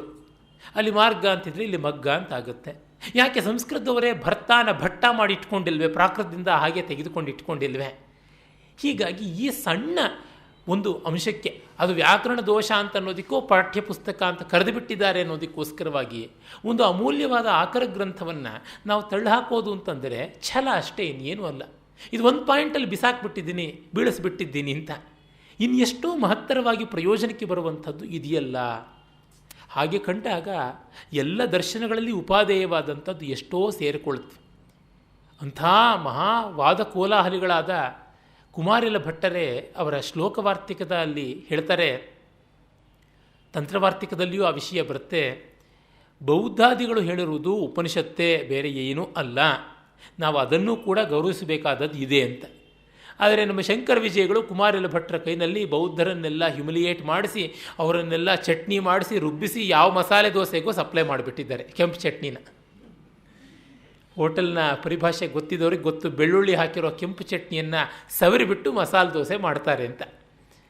ಇರಲಿ, ಇಂಥ ಒಂದು ಉಪದ್ವ್ಯಾಪಗಳು ಒಳ್ಳೆಯ ಮಹಾ ವಿದ್ವಾಂಸರ ಬಗೆಗೆ ಆಗುವಂಥದ್ದು ಒಂದು ವಿಷಾದ. ಈಗ ನಾವು ಪ್ರಕೃತ ಮನಸರಾಮ, ವಾಗೀಂದ್ರಿಯ ಅದು ಕರ್ಮೇಂದ್ರಿಯವೂ ಹೌದು, ಜ್ಞಾನೇಂದ್ರಿಯವೂ ಹೌದು, ಒಟ್ಟಿನಲ್ಲಿ ಅದು ಬಹಳ ಪ್ರಯೋಜನಕ್ಕೆ ಬರುವಂಥದ್ದು ಅನ್ನುವ ಕ್ಯಾಟಗರಿಗೆ ಇಟ್ಟುಕೊಂಡ್ರೆ ಆಗುತ್ತೆ. ಕೆಲವು ಕಡೆ ಆಗುತ್ತವೆ ಈ ರೀತಿಯಾದಂಥದ್ದು, ಹಲವು ರೀತಿಗೆ ಬಂದು ಸೇರಿಕೊಳ್ಳುತ್ತವೆ. ಹೇಗೆ ಮಾಡಿದ್ರೂ ಎಲ್ಲದಕ್ಕೂ ಸೇರಿಕೊಳ್ಳುವಂಥದ್ದಾಗಿರುತ್ತವೆ. ಎಲ್ಲ ಶಾಸ್ತ್ರಗಳಲ್ಲಿಯೂ ಅಂಥದ್ದಿದ್ದೇ ಇರುತ್ತೆ. ಅದನ್ನು ಅನಾಮಲಿ ಅಂತ ಕರೀಬೇಕಾಗುತ್ತೆ. ತಮಿಳಿನ ಕ್ಲಾಸಿಕಲ್ ಲಿಟ್ರೇಚರ್ ಸಂಗಮ್ ಕಾವ್ಯಗಳು ಅಂತ ಯಾವುದಿವೆ, ಬಹಳ ಸೊಗಸಾದದ್ದು. ಪುರನಾನೂರು ಇರ್ಬೋದು, ಅಘನಾನೂರು ಇರ್ಬೋದು, ನಟ್ರಿಣೈ ಇರ್ಬೋದು, ಕರುಂತೊಗೆ ಇರ್ಬೋದು, ಕಲಿತೊಗೆ ಇರ್ಬೋದು, ಪತ್ತುಪಾಟ್ಟು ಎಟ್ಟು ತೊಗೈ ಅಂತ 10 ಕಾವ್ಯಗಳು ಮತ್ತು 8 ಗುಚ್ಛಕಗಳು ಅಂತ ಒಟ್ಟು 18. ಇದನ್ನು ಕೀಳ್ಕಣಕ್ ಅಂತಲೂ ಕರೀತಾರೆ. ತುಂಬ ಅದ್ಭುತವಾದಂಥ ಕಾವ್ಯ ಪ್ರಪಂಚ ಅದು. ಅದಕ್ಕೆ ಸಂವಾದಿಯಾಗಿ ನಿಲ್ಲೋದು ಸಂಸ್ಕೃತದ ಮುಕ್ತಕ ಪ್ರಪಂಚ. ಗಾಥಾ ಸಪ್ತಶತಿ ಜೈವಲ್ಲಭನ ವಜ್ಜಾಲಗ್ಗ ಇತ್ಯಾದಿಯಾಗಿ ಸಂಸ್ಕೃತಜನ್ಯವಾದ ಪ್ರಾಕೃತ ಭಾಷೆಯಲ್ಲಿರುವ ಅಮೋಘವಾದ ಕಾವ್ಯ ಪ್ರಪಂಚ, ಅಮರುಕ ಇತ್ಯಾದಿ ಕವಿಗಳ ರಚನೆಗಳು. ಅಲ್ಲಿ ತಿಣೈ ಎನ್ನುವ ಒಂದು ಕಾನ್ಸೆಪ್ಟ್ ಬರುತ್ತೆ. ಮುಲ್ಲೈ, ಕುರಂಜಿ, ನೈದಿಲ್, ಪಾಲೈ, ಮರುದಂ ಅಂತ 5 ಬಗೆಯಾಗಿ ತಿಣೈ ಅಂತ ಮಾಡಿದ್ದಾರೆ. ಅಂದರೆ ಬೆಟ್ಟದ ಪ್ರದೇಶದ್ದು ಒಂದು ಕುರಂಜಿ ಅಂತ, ಆಮೇಲೆ ಹುಲ್ಲುಗಾವಲಿನ ಪ್ರದೇಶದ್ದು ಅಂತ ಮರುದಂ ಅಂತ, ಆಮೇಲೆ ನದಿ ಪ್ರದೇಶದ್ದು ಅಂತ ಹೇಳಿಬಿಟ್ಟು ಒಂದು, ಮರಳುಗಾಡಿನ ಪ್ರದೇಶದ್ದು ನದಿ ಪ್ರದೇಶದ್ದು ಕುರಿಂಜಿ ಅಂತ, ಮರಳುಗಾಡಿನ ಪ್ರದೇಶದ್ದು ಪಾಲೈ ಅಂತ. ಅಂದರೆ ಪಾಲೈ ಅಂದರೆ ಕ್ಯಾಕ್ಟಸ್ ಅಂತ ಏನು ಕರಿತೀವಿ ಅದು. ಆಮೇಲೆ ಸಮುದ್ರದ ತೀರದ ಪ್ರದೇಶದ್ದು ನೈದಿಲ್ ಅಂತ 5 ಹೂವುಗಳ 5 ಸಸ್ಯಗಳ ರೀತಿಯಲ್ಲಿ ವರ್ಗೀಕರಣ ಮಾಡಿ ಅದಕ್ಕೆ ತಕ್ಕಂತೆ ವಿರಹ, ವಿಯೋಗ, ಸಂಯೋಗ ಈ ಥರದ್ದೆಲ್ಲ ನಾಯಕ ಶೃಂಗಾರ ಭಾವಕ್ಕೆಲ್ಲ ವ್ಯವಸ್ಥೆ ಮಾಡಿಕೊಂಡು ಮಾಡಿದ್ದಾರೆ. ಪ್ರತಿ ಪದ್ಯವೂ ಈ 5 ತಿಣೈ ವರ್ಗೀಕರಣದಲ್ಲಿ ಒಂದಲ್ಲ ಒಂದಕ್ಕೆ ಸೇರಲೇಬೇಕು ಅಂತ. ಆದರೆ ಎಷ್ಟು ನಾವು ಶಾಸ್ತ್ರ ಮಾಡಿದ್ರೂ ಅನುಭವ ಮತ್ತೊಂದು ದಾರಿಯನ್ನು ಹಿಡಿದಿರುತ್ತೆ. ಗಂಗೆಗೆ ಹಾಗಂತ ಹೇಳ್ತಾರೆ, ಎಷ್ಟು ಸೇತುವೆಗಳು ಕಟ್ಟಿದ್ರು ಅಥವಾ ಎಷ್ಟು ಡ್ಯಾಮ್ ಮಾಡಿದ್ರು ಅದು ಮತ್ತೊಂದು ಕಡೆಗೆ ತಿರ್ಕೊಂಡು ಹೋಗ್ತಾ ಇರುತ್ತೆ ಅಂತ ಹೇಳಿಬಿಟ್ಟಿದ್ನು. ಹಾಗೆ ಅದು ತನ್ನ ದಾರಿಯನ್ನು ತಾನು ಹಿಡ್ಕೊಂಡು ಹೋಗ್ತಾ ಇರುತ್ತೆ. ವೈಯಾಕರಣ ಎಷ್ಟು ಶಾಸ್ತ್ರಗಳಿಂದ ನಿಯಮನ ಮಾಡಿದ್ರೂ ಪದಗಳು ತಮ್ಮದಾದ ಒಂದು ದಾರಿಯಲ್ಲಿ ವೈಲೇಟ್ ಮಾಡುತ್ತಲೇ ಇರುತ್ತವೆ. ಅದು ಬೆಳೆದು ಬಂದಿರುವಂಥ ರೀತಿ ನಾಗರಿಕತೆ. ಆ ಥರವೇ ಇಲ್ಲಿ ಕೂಡ ಕೆಲವು ಪದ್ಯಗಳು ಯಾವ ತಿಣೈಗೂ ಆಗದೇ ಇದ್ದರೆ ಅದಕ್ಕೊಂದು ಕ್ಯಾಟಗರಿ ಮಾಡಿದ್ದಾರೆ, ತಿಣೈ ಮಯಕ್ಕಂ ಅಂತ. ಅಂದರೆ ತಿಣೈ ವಿಭ್ರಮ, ತಿಣೈ ಯಾವುದಂತೂ ಗೊತ್ತಾಗಲಿಲ್ಲ ಅದೊಂದು ತಿಣೈ ಅಂತ. ನಮ್ಮ ಪಾಣಿನಿ ವ್ಯಾಕರಣದಲ್ಲೂ ಬರುತ್ತೆ, ಯಾವುದಕ್ಕೂ ಬರದೇ ಇರೋದು ಆಕೃತಿ ಗಣಕ್ಕೆ ಹಾಕು, ಋದೋದರ, ಪ್ರಶೋದರ ಇತ್ಯಾದಿಗೆ ಹಾಕ್ಬಿಡು, ಡಿತ್ತ, ಹಿತ್ತ ಇತ್ಯಾದಿ ಪದಗಳ ಗುಂಪಿಗೆ ಹಾಕ್ಬಿಡು, ಒಟ್ಟಿನಲ್ಲಿ ಅವುಗಳಿಗೆ ಏನೋ ಒಂದು ವ್ಯವಸ್ಥೆ ಮಾಡಿಬಿಡೋಣ ಅಂತ ಹೇಳ್ಬಿಟ್ಟು. ಎಲ್ಲಕ್ಕೂ ಸೇರದೇ ಇರೋದೇ ಒಂದು ಗುಂಪು, ಆಡ್ ಗ್ರೂಪೇ ಒಂದು ಗ್ರೂಪು. ಈಗ ಒಡವೆಗಳು ಮ್ಯಾಚಿಂಗ್ ಮಾಡ್ಕೊಳ್ತೀವಿ, ಕೆಲವು ಒಡವೆಗಳು ಯಾವುದಕ್ಕೂ ಮ್ಯಾಚ್ ಆಗೋಲ್ಲ, ಮಿಸ್ ಮ್ಯಾಚೇ ಒಂದು ಮ್ಯಾಚು ಅಂತ ಮಾಡಿ ಇಟ್ಬಿಡೋಣ ಅಂತ. ಕೋಟ್ಗಳನ್ನು ಮಾಡುವಾಗ ಆಡ್ ಕೋಟ್ ಅಂತ ಹೊಲಿತಾರಲ್ಲ, ಯಾವುದಕ್ಕೂ ಸೂಟ್ ಆಗುವಂಥದ್ದು ಅಂತ. ಹೀಗೆ ಆ ರೀತಿಯಾಗಿ ಒಂದು ವ್ಯವಸ್ಥೆ ಅಂತ ಶಾಸ್ತ್ರ ಮಾಡುತ್ತೆ. ಇಲ್ಲೆಲ್ಲ ಕೋಟಿಗಳನ್ನು, ತರ್ಕದ ಕಟ್ಟುಗಳನ್ನು ಹಾಕಿಕೊಂಡು ಹೋದರೆ ನಮಗೆ ಸಿಗುವುದು ವ್ಯಸನ, ಬೇಸರ, ಇನ್ಯಾವುದೂ ಅಲ್ಲ. ಮುಂದೆ ಸೂಕ್ಷ್ಮ ಶರೀರದ ವಿವರಗಳನ್ನು ನೋಡೋಣ. ವಾಕು ಮೊದಲಾದ ಕರ್ಮೇಂದ್ರಿಯಗಳು 5, ಆಮೇಲಿಂದ ಕಿವಿ ಮೊದಲಾದ ಜ್ಞಾನೇಂದ್ರಿಯಗಳು ಅಥವಾ ಬುದ್ಧೀಂದ್ರಿಯಗಳು 5, ಪಂಚಪ್ರಾಣಗಳು ಅವು 5, ಮತ್ತು ಆಕಾಶ ಮೊದಲಾದ ಭೂತಗಳು ಅವು 5 ಪಂಚೀಕೃತವಾದದ್ದು, ಮತ್ತು ಅಂತಃಕರಣ ಚತುಷ್ಟಯ ಅದು 4, ವಾಗಾದಿ ಪಂಚ, ಶ್ರವಣಾದಿ ಪಂಚ, ಪ್ರಾಣಾದಿ ಪಂಚ, ಅಭ್ರಮುಖಾನಿ ಪಂಚ, ಆಕಾಶಾದಿ ಪಂಚಗಳು ಇವು 4, ಮತ್ತು ಅಂತಃಕರಣ ಚತುಷ್ಟಯಗಳು ಅದು 5ನೇ ಗುಂಪು, ಮತ್ತು ಅವಿದ್ಯೆ ಅನ್ನುವಂಥದ್ದು ಅದು 6ನೇ ಗುಂಪು, ಮತ್ತು ಕಾಮಕರ್ಮಗಳು 7ನೇ ಗುಂಪು, ಕರ್ಮ 8ನೇ ಗುಂಪು. ಇದಿಷ್ಟು ಸೇರಿಸಿ ಪುರಿಯಷ್ಟಕ ಅಂತ ಹೇಳಿದ್ದಾರೆ. ಇದು ಸೂಕ್ಷ್ಮ ಶರೀರದ ಇನ್ಗ್ರೀಡಿಯೆಂಟ್ಸ್ ಅಂತ ಆಗಿರುವಂಥದ್ದು ಅಂತ. ಸೂಕ್ಷ್ಮ ಶರೀರದಲ್ಲಿ ಯಾವುದೆಲ್ಲ ಸೇರಿಕೊಳ್ಳುತ್ತವೆ? ಸ್ಥೂಲ ಶರೀರದ ಅಂಶಗಳಾದಂತಹ ಕರ್ಮೇಂದ್ರಿಯಗಳು, ಜ್ಞಾನೇಂದ್ರಿಯಗಳು, ಮತ್ತು ಮನಸ್ಸಿಗೆ ಸಂಬಂಧಪಟ್ಟಂತಹ ಅಂತಃಕರಣದ ದ್ರವ್ಯಗಳು, ಮತ್ತು ಈ ಪ್ರಾಣಮಯ ಕೋಶಕ್ಕೆ ಸಂಬಂಧಪಟ್ಟಂತಹ ಪಂಚಪ್ರಾಣಗಳು. ಇಲ್ಲಿ ನೋಡಿ, ಅನ್ನಮಯ ಕೋಶದ್ದು ಕೆಲವಿವೆ, ಪ್ರಾಣಮಯ ಕೋಶದ್ದು ಕೆಲವಿವೆ, ಮನೋಮಯ ಕೋಶದ್ದು ಕೆಲವಿವೆ, ವಿಜ್ಞಾನಮಯ ಕೋಶದ್ದು ಕೆಲವಿವೆ. ಅವು ಇದೆ ಅಂತ ಗೊತ್ತಾಯಿತು. ಆಮೇಲೆ ಅವಿದ್ಯೆಯಿಂದಾಗಿಯೇ ಉಂಟಾಗುವಂಥ ಕಾಮ, ಅವೆಲ್ಲ ಮನಸ್ಸಿಗೆ ಸಂಬಂಧಪಟ್ಟದ್ದು. ಕಾಮದಿಂದ ಉಂಟಾಗುವ ಕರ್ಮ, ಅದು ಕರ್ಮ ಮಾನಸ, ವಾಚಿಕ, ಕಾಯಕ 3 ವಿಧವಾಗಿರುವಂಥದ್ದು. ಮನಸ್ಸಿನ ಕ್ರಿಯೆ ಮತ್ತು ಮಾತಿನ ಕ್ರಿಯೆ ಹಾಗೂ ಶರೀರದ ಕ್ರಿಯೆ ಅಂತ ಇಷ್ಟು ಉಂಟು ಅಂತ. ಇನ್ನು ಆಮೇಲೆ ಈ ಸೂಕ್ಷ್ಮ ಶರೀರದ ವರ್ಣನೆಯನ್ನು ಮಾಡ್ತಾರೆ. ಈ ಸೂಕ್ಷ್ಮ ಶರೀರ ಇದನ್ನು ಲಿಂಗ ಶರೀರ ಅಂತಲೂ ಕೂಡ ಹೇಳ್ತಾರೆ. ಇದಂ ಶರೀರಂ ಶೃಣು ಸೂಕ್ಷ್ಮ ಸಂಚಿತಂ ಲಿಂಗಂ ತು ಅಪಂಚೀಕೃತ ಭೂತ ಸಂಭವಂ ಸವಾಸನಂ ಕರ್ಮ ಫಲಾನುಭಾವಕಂ ಸ್ವಾಜ್ಞಾನತೋ ಅನಾದಿ ಉಪಾಧಿರಾತ್ಮನಃ. ಇದು ತನ್ನ ಸ್ವರೂಪ ಅರಿಯದೆ ಅನಾದಿಯಾದಂತಹ ಅವಿದ್ಯೆಯ ಉಪಾಧಿಯಿಂದ ಕೂಡಿರುವಂಥದ್ದು. ಇದು ಲಿಂಗ ಶರೀರ ಅಂತ. ಅವಿದ್ಯೆ ಅನಾದಿ, ಆದರೆ ಅನಂತವಲ್ಲ. ಒಂದು ತಗಾದೆ ಎತ್ತುವುದುಂಟು, ಅನಾದಿ ಯಾವುದೋ ಅದು ಅನಂತವೂ ಆಗಿರಬೇಕು. ಹಾಗಿರುವಾಗ ಅವಿದ್ಯೆ ಸಾದಿಯಲ್ಲ ಅನಾದಿ ಅಂತ ಹೇಳಿದ್ರೆ ನೀವು ಮತ್ತೆ ಶಾಂತ ಅಂತ ಹೇಳ್ತಿದ್ದೀರಲ್ಲ. It has no beginning, when it has started ಅಂತ ನಮಗೆ ಗೊತ್ತಿಲ್ಲ, but when it will end ಅಂತ ಗೊತ್ತು ಜ್ಞಾನೋದಯವಾದ ತಕ್ಷಣ. ಅಂದರೆ ಅದಕ್ಕೆ ಹೇಳ್ತೀವಿ ಅದು ವೈಯಕ್ತಿಕವಾಗಿ ಒಬ್ಬನ ಅವಿದ್ಯಾ ನಿವೃತ್ತಿ ಆಯ್ತು ಅಷ್ಟೇ, ಮಿಕ್ಕವ್ರದ್ದೆಲ್ಲ ಇದ್ದೇ ಇದೆಯಲ್ಲ. ಆ ದೃಷ್ಟಿಯಿಂದ ಅದು ಅನಂತವೇ ಹೌದು. ವ್ಯಷ್ಟಿಯಲ್ಲಿ ಶಾಂತ, ಸಮಷ್ಟಿಯಲ್ಲಿ ಅನಂತ ಅಂತ ಹೇಳುವುದುಂಟು. ಇದನ್ನೇ ಇಟ್ಟುಕೊಂಡು ಮೂಲಾವಿದ್ಯಾ ತೂಲಾವಿದ್ಯಾ ಅಂತ ಒಂದು ರಗಳೆ ಬೆಳೆದಿದೆ. ಅದು ತೊಂದರೆ ಏನಿಲ್ಲ. ಎಲ್ಲಕ್ಕೂ ಕೂಡ ಶಾಸ್ತ್ರದಲ್ಲಿ ನಮಗೆ ಸದಭಿಪ್ರಾಯ ಇದ್ದರೆ ಸಮನ್ವಯ ಸಾಧ್ಯ, ದುರಭಿಪ್ರಾಯ ಇದ್ದರೆ ಎಲ್ಲಿಯೂ ಸಮನ್ವಯ ಸಾಧ್ಯ ಇಲ್ಲ. ಸ್ವಪ್ನೋ ಭವತ್ಯಸ್ಯ ವಿಭಕ್ತ್ಯವಸ್ಥಾ ಸ್ವಮಾತ್ರ ಶೀರ್ಷೇಣ ವಿಭಾತಿ ಯತ್ರ ಸ್ವಪ್ನೇತು ಬುದ್ಧಿ ಸ್ವಯಮೇವ ಜಾಗೃತ್ಕಾಲೀನ ನಾನಾ ವಿಧ ವಾಸನಾಭಿ. ಸ್ವಪ್ನ ಅಂತ ಒಂದು ಅವಸ್ಥೆ ಉಂಟು. ಈ ಸ್ಥೂಲ ಶರೀರದಲ್ಲಿ ಜಾಗೃತ ಅವಸ್ಥೆ ಆದರೆ ಸೂಕ್ಷ್ಮ ಶರೀರದಲ್ಲಿ ಸ್ವಪ್ನ ಅನ್ನುವಂಥ ಅವಸ್ಥೆ ಪ್ರಿಡಾಮಿನೆಂಟ್ ಆಗಿರುತ್ತೆ. ಈ ಸ್ವಪ್ನ ಎಲ್ಲ ಮನಸ್ಸಿಗೆ ಸೇರಿರುವಂಥ ಅವಸ್ಥೆ, ಮನೋಮಯ ಕೋಶಕ್ಕೆ ಸೇರಿರುವಂಥದ್ದು.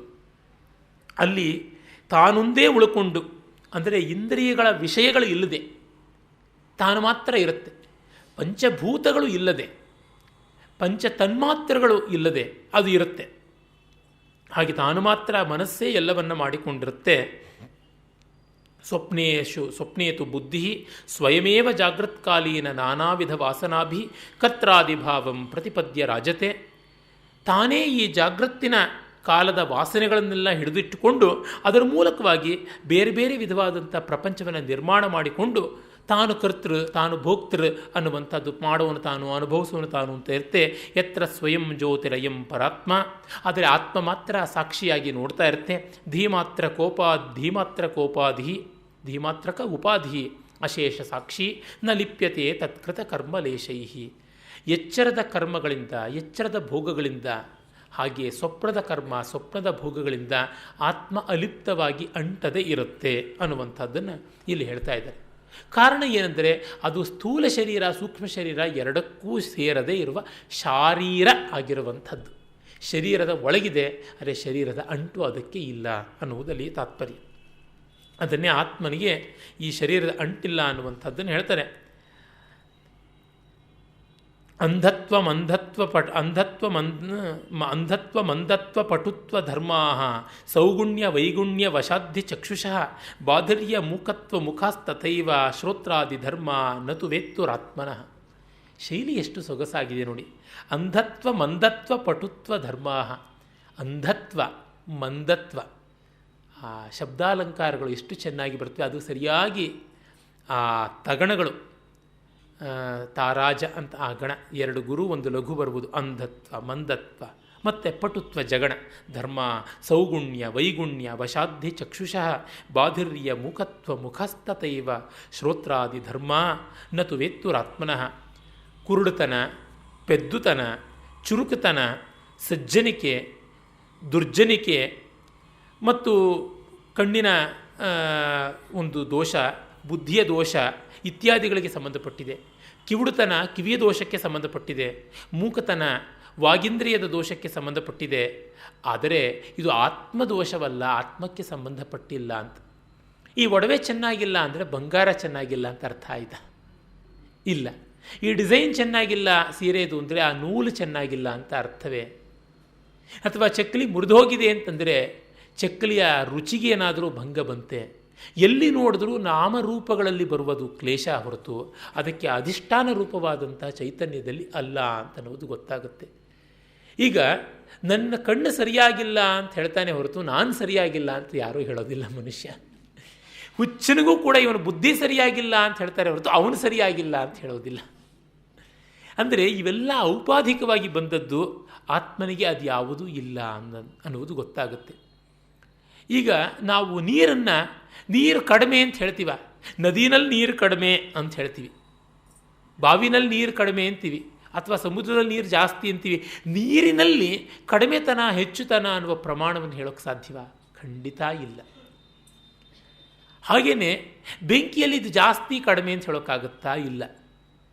ಅಡುಗೆ ಮನೆ ಒಲೆಯಲ್ಲಿ ಉರಿತಾ ಇರೋ ಬೆಂಕಿ ಕಡಿಮೆ, ಕಾಳ್ಗಿಚ್ಚಿನಲ್ಲಿರುವಂಥ ಬೆಂಕಿ ಜಾಸ್ತಿ ಅಂತ ಕಾಳ್ಗಿಚ್ಚು ಮತ್ತು ಪಾಕಶಾಲೆಯ ಮಹಾನಸಜ್ವಾಲ ಅಂತ ಅದನ್ನು ಉಪಾಧಿ ಮಾಡಿ ಹೇಳಬೇಕಾಗುತ್ತೆ. ನಿರುಪಾಧಿಕವಾಗಿ ಅದರೊಳಗೆ ಗಾತ್ರ ಗುಣ ಇತ್ಯಾದಿಗಳ ವ್ಯತ್ಯಾಸವನ್ನು ಮಾಡೋದಕ್ಕೆ ಸಾಧ್ಯವೇ ಆಗುವಂಥದ್ದಲ್ಲ.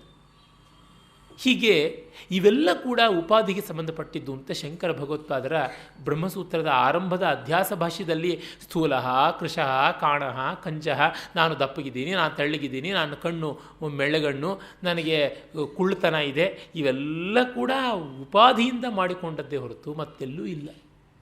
ಇದು ಹೇಗೆ? ಇದನ್ನು ನಂಬೋದು ಹೇಗೆ? ಸುಷುಪ್ತಿ. ಹೆಜ್ಜೆ ಹೆಜ್ಜೆಗೂ ನಾವು ಅವಸ್ಥಾತ್ರಯವನ್ನೇ ಅವಲಂಬಿಸಬೇಕಾಗುತ್ತೆ. ನಿದ್ರೆಯಲ್ಲಿ ನಿಮಗೆ ಕುರುಡತನ ಕಾಡ್ತಾ, ನಿದ್ರೆಯಲ್ಲಿ ನಿಮಗೆ ಇದು ವಾಮನತ್ವ ಖರ್ವತ್ವ ಕಾಡ್ತಾ, ಕುಬ್ಜತ್ವ ಕಾಡ್ತಾ ಇಲ್ಲ. ನಿದ್ರೆಯಲ್ಲಿ ನಾನು ಕಪ್ಪಗಿದ್ದೆ ಅನ್ನೋದು ಕಾಡ್ತಾ ಇತ್ತಾ? ಯಾವುದೂ ಇಲ್ಲ. ಕುರುಡನೂ ಚೆನ್ನಾಗಿ ನಿದ್ರೆ ಮಾಡ್ತಾನೆ. ಒಂದಲ್ಲ 4 ಕಣ್ಣುಗಳು ಹಾಕ್ಕೊಳ್ಳೋ ನಮ್ಮಂಥವರು ಚೆನ್ನಾಗಿ ನಿದ್ರೆ ಮಾಡ್ತೀವಿ. ಹೀಗಾಗಿ ಅಲ್ಲಿ ಯಾವ ಉಪಾಧಿಯೂ ಕೆಲಸ ಮಾಡ್ತಾ ಇಲ್ಲ ಅಂತ. ಅದರಿಂದಲೇ ಇದರ ಅನುಮಾನ ಅಲ್ಲ ಇದು. ಇದರಲ್ಲಿ ತಾರ್ಕಿಕವಾದ ಅನುಮಾನ ಇಲ್ಲ. ಇಲ್ಲಿ ಇರುವುದು ಆ ಅನುಭವವನ್ನು ಮತ್ತೆ ಗುರುತಿಸಿಕೊಳ್ಳುವಂಥದ್ದು. ನಾವೆಲ್ಲ ಬ್ರಹ್ಮವಾಗಿದ್ದೀವಿ, ಆದರೆ ಅದಕ್ಕೆ ಗೊತ್ತಾಗ್ತಿಲ್ಲ ಅಷ್ಟೇ. ಅಂದರೆ ಈ ಪೆದ್ದನ ಕೈನಲ್ಲಿರುವ ವಜ್ರಗಳಿದ್ದಂತೆ. ವಜ್ರದ ಬೆಲೆ ವಜ್ರದ್ದೇ, ಅವನ ಕೈನಲ್ಲಿಯೇ ಇದೆ, ಯಾರೂ ಕಿತ್ಕೊಳ್ಳೋಕ್ಕಾಗೋಲ್ಲ. ಆದರೆ ಅವನಿಗೆ ಗೊತ್ತಾಗ್ತಾ ಇಲ್ಲ. ಇದು ನಮಗೆ ಬಂದಿರುವಂಥ ಸಮಸ್ಯೆ. ಈ ಪೆದ್ದತನ ಹೇಗೆ ಬಂತು ಅಂತ ಕೇಳಬಹುದಲ್ವ? ಅದು ಬಹಳ ಜಾಣ ಪ್ರಶ್ನೆ. ಪೆದ್ದತನದ ಪ್ರಪಂಚದಲ್ಲೇ ಇದ್ದು ಇದು ಹೇಗೆ ಬಂತು ಅಂತ ನಾವು ಹೇಗೆ ಕೇಳೋಣ? ದೊಡ್ಡ ಅನಾಮಲೆ ಇದು, ತುಂಬ ದೊಡ್ಡ ತೊಡಕು. ಏನಂದರೆ, when you are in the world of causation, when you are in the world of cause and effect, space and time, how can you ask about the validity of those things? ದೇಶಕಾಲಗಳ ಪ್ರಪಂಚದಲ್ಲಿದ್ದು ದೇಶಕಾಲಗಳು ಎಲ್ಲಿಂದ ಬಂದವು ಅಂದರೆ, ಎಲ್ಲಿಂದ ಅಂತ ಕೇಳ್ತಾ ಇದೆಯಲ್ಲ, ಅಲ್ಲೇ ಸ್ಪೇಸ್ ಬಂತು. ದೇಶಕಾಲಕ್ಕೆ ಅತೀತವಾದ ಸ್ಥಿತಿ ಸುಷುಪ್ತಿ. ಆ ಸುಷುಪ್ತಿಯ ಸ್ಥಿತಿ, ಅದನ್ನು ನಾವು ಆ ಸ್ಥಿತಿಯನ್ನೇ ಇಮ್ಯಾಜಿನ್ ಮಾಡಿಕೊಂಡು ಮಾಡಬೇಕಲ್ಲದೆ ಬೇರೆ ದಾರಿ ಇಲ್ಲ. ಅದಕ್ಕೆ ಇನ್ಯಾವ ಅನ್ಯ ದೃಷ್ಟಾಂತ ಕೊಡೋಕ್ಕೆ ಸಾಧ್ಯ ಇಲ್ಲ. ದೃಷ್ಟಾಂತ ಯಾಕೆ ಬೇಕು? ಅಂಗೈ ಹುಣ್ಣಿಗೆ ಕನ್ನಡಿ ಅಂತ. ಅನುಭವ ಆದಮೇಲೆ ಅನುಮಾನ ಮಾಡಬೇಕೆ? ನಮಗೆ ಎಲ್ಲಿ ಪೂರ್ಣವಾಗಿ ಕಾಣಿಸ್ತಾ ಇಲ್ವೋ ಅಲ್ಲಿ ಇನ್ಫರೆನ್ಸ್ ಮಾಡ್ತೀವಿ. ಬೆಟ್ಟದಲ್ಲಿ ಹೊಗೆ ಕಂಡಿದೆಯೇ ಹೊರತು ಬೆಂಕಿ ಕಂಡಿಲ್ಲ, ಅದಕ್ಕಾಗಿ ನಾವು ಅನುಮಾನವನ್ನು ಮಾಡ್ತಾ ಇದ್ದೀವಿ. ಆದರೆ ಸುಷುಪ್ತಿಯಲ್ಲಿ ನಾವು ಆನಂದವನ್ನು, ಕೊರತೆ ಇಲ್ಲದ ಸ್ಥಿತಿಯನ್ನು ಅನುಭವಿಸಿದ ಮೇಲೆ ಮತ್ತೆ ಇನ್ನು ಊಹಾಪೋಹ ಮಾಡೋದೇನಾದರೂ ಅರ್ಥ ಇದೆಯಾ? ಹೀಗಾಗಿ ತರ್ಕ ಮಾಡೋಕ್ಕಾಗೋಲ್ಲ. ಫಿಸಿಕ್ಸ್ ಮಾಡ್ತಾ ಇರೋದು ತರ್ಕ. ನಮ್ಮ ವಿದ್ವಾಂಸರು ಅಂತ ಅನಿಸಿಕೊಂಡು ವಾದಭೂಮಿಯಲ್ಲಿರುವವರು ಮಾಡುವಂಥದ್ದು ತರ್ಕ. ಅದಕ್ಕೆ ಇಲ್ಲಿ ಅವಕಾಶ ಇಲ್ಲ ಅಂತ ನೈಷಾತರ್ಕೇಣ ಮತಿರಾಪನೀಯ, ತರ್ಕ ಪ್ರತಿಷ್ಠಾನತ್ವಾತ್ ಅಂತೆಲ್ಲ ಹೇಳಿದ್ದಾರೆ ಶಂಕರ ಬೃಹದಾರಣ್ಯಕ ಭಾಷ್ಯದಲ್ಲಿ. ಇದು ನಹಿ ತಾರ್ಕಿಕ ಪಟು ವಟು ಗಮ್ಯಮಿದಂ ಅಂತ ಹೇಳ್ಬಿಟ್ಟು ಅಂತಾರೆ. ದುಸ್ತರ್ಕ ಮಾಡುವಂಥ, ತರ್ಕ ಮಾಡುವಂಥ ಈ ಹುಡುಗರು ಯಾರಿದ್ದಾರೆ, ಎಳೆ ನಿಂಬೆಗಳಿಗೆ ಇಲ್ಲಿ ಪ್ರವೇಶ ಇಲ್ಲ ಅಂತ.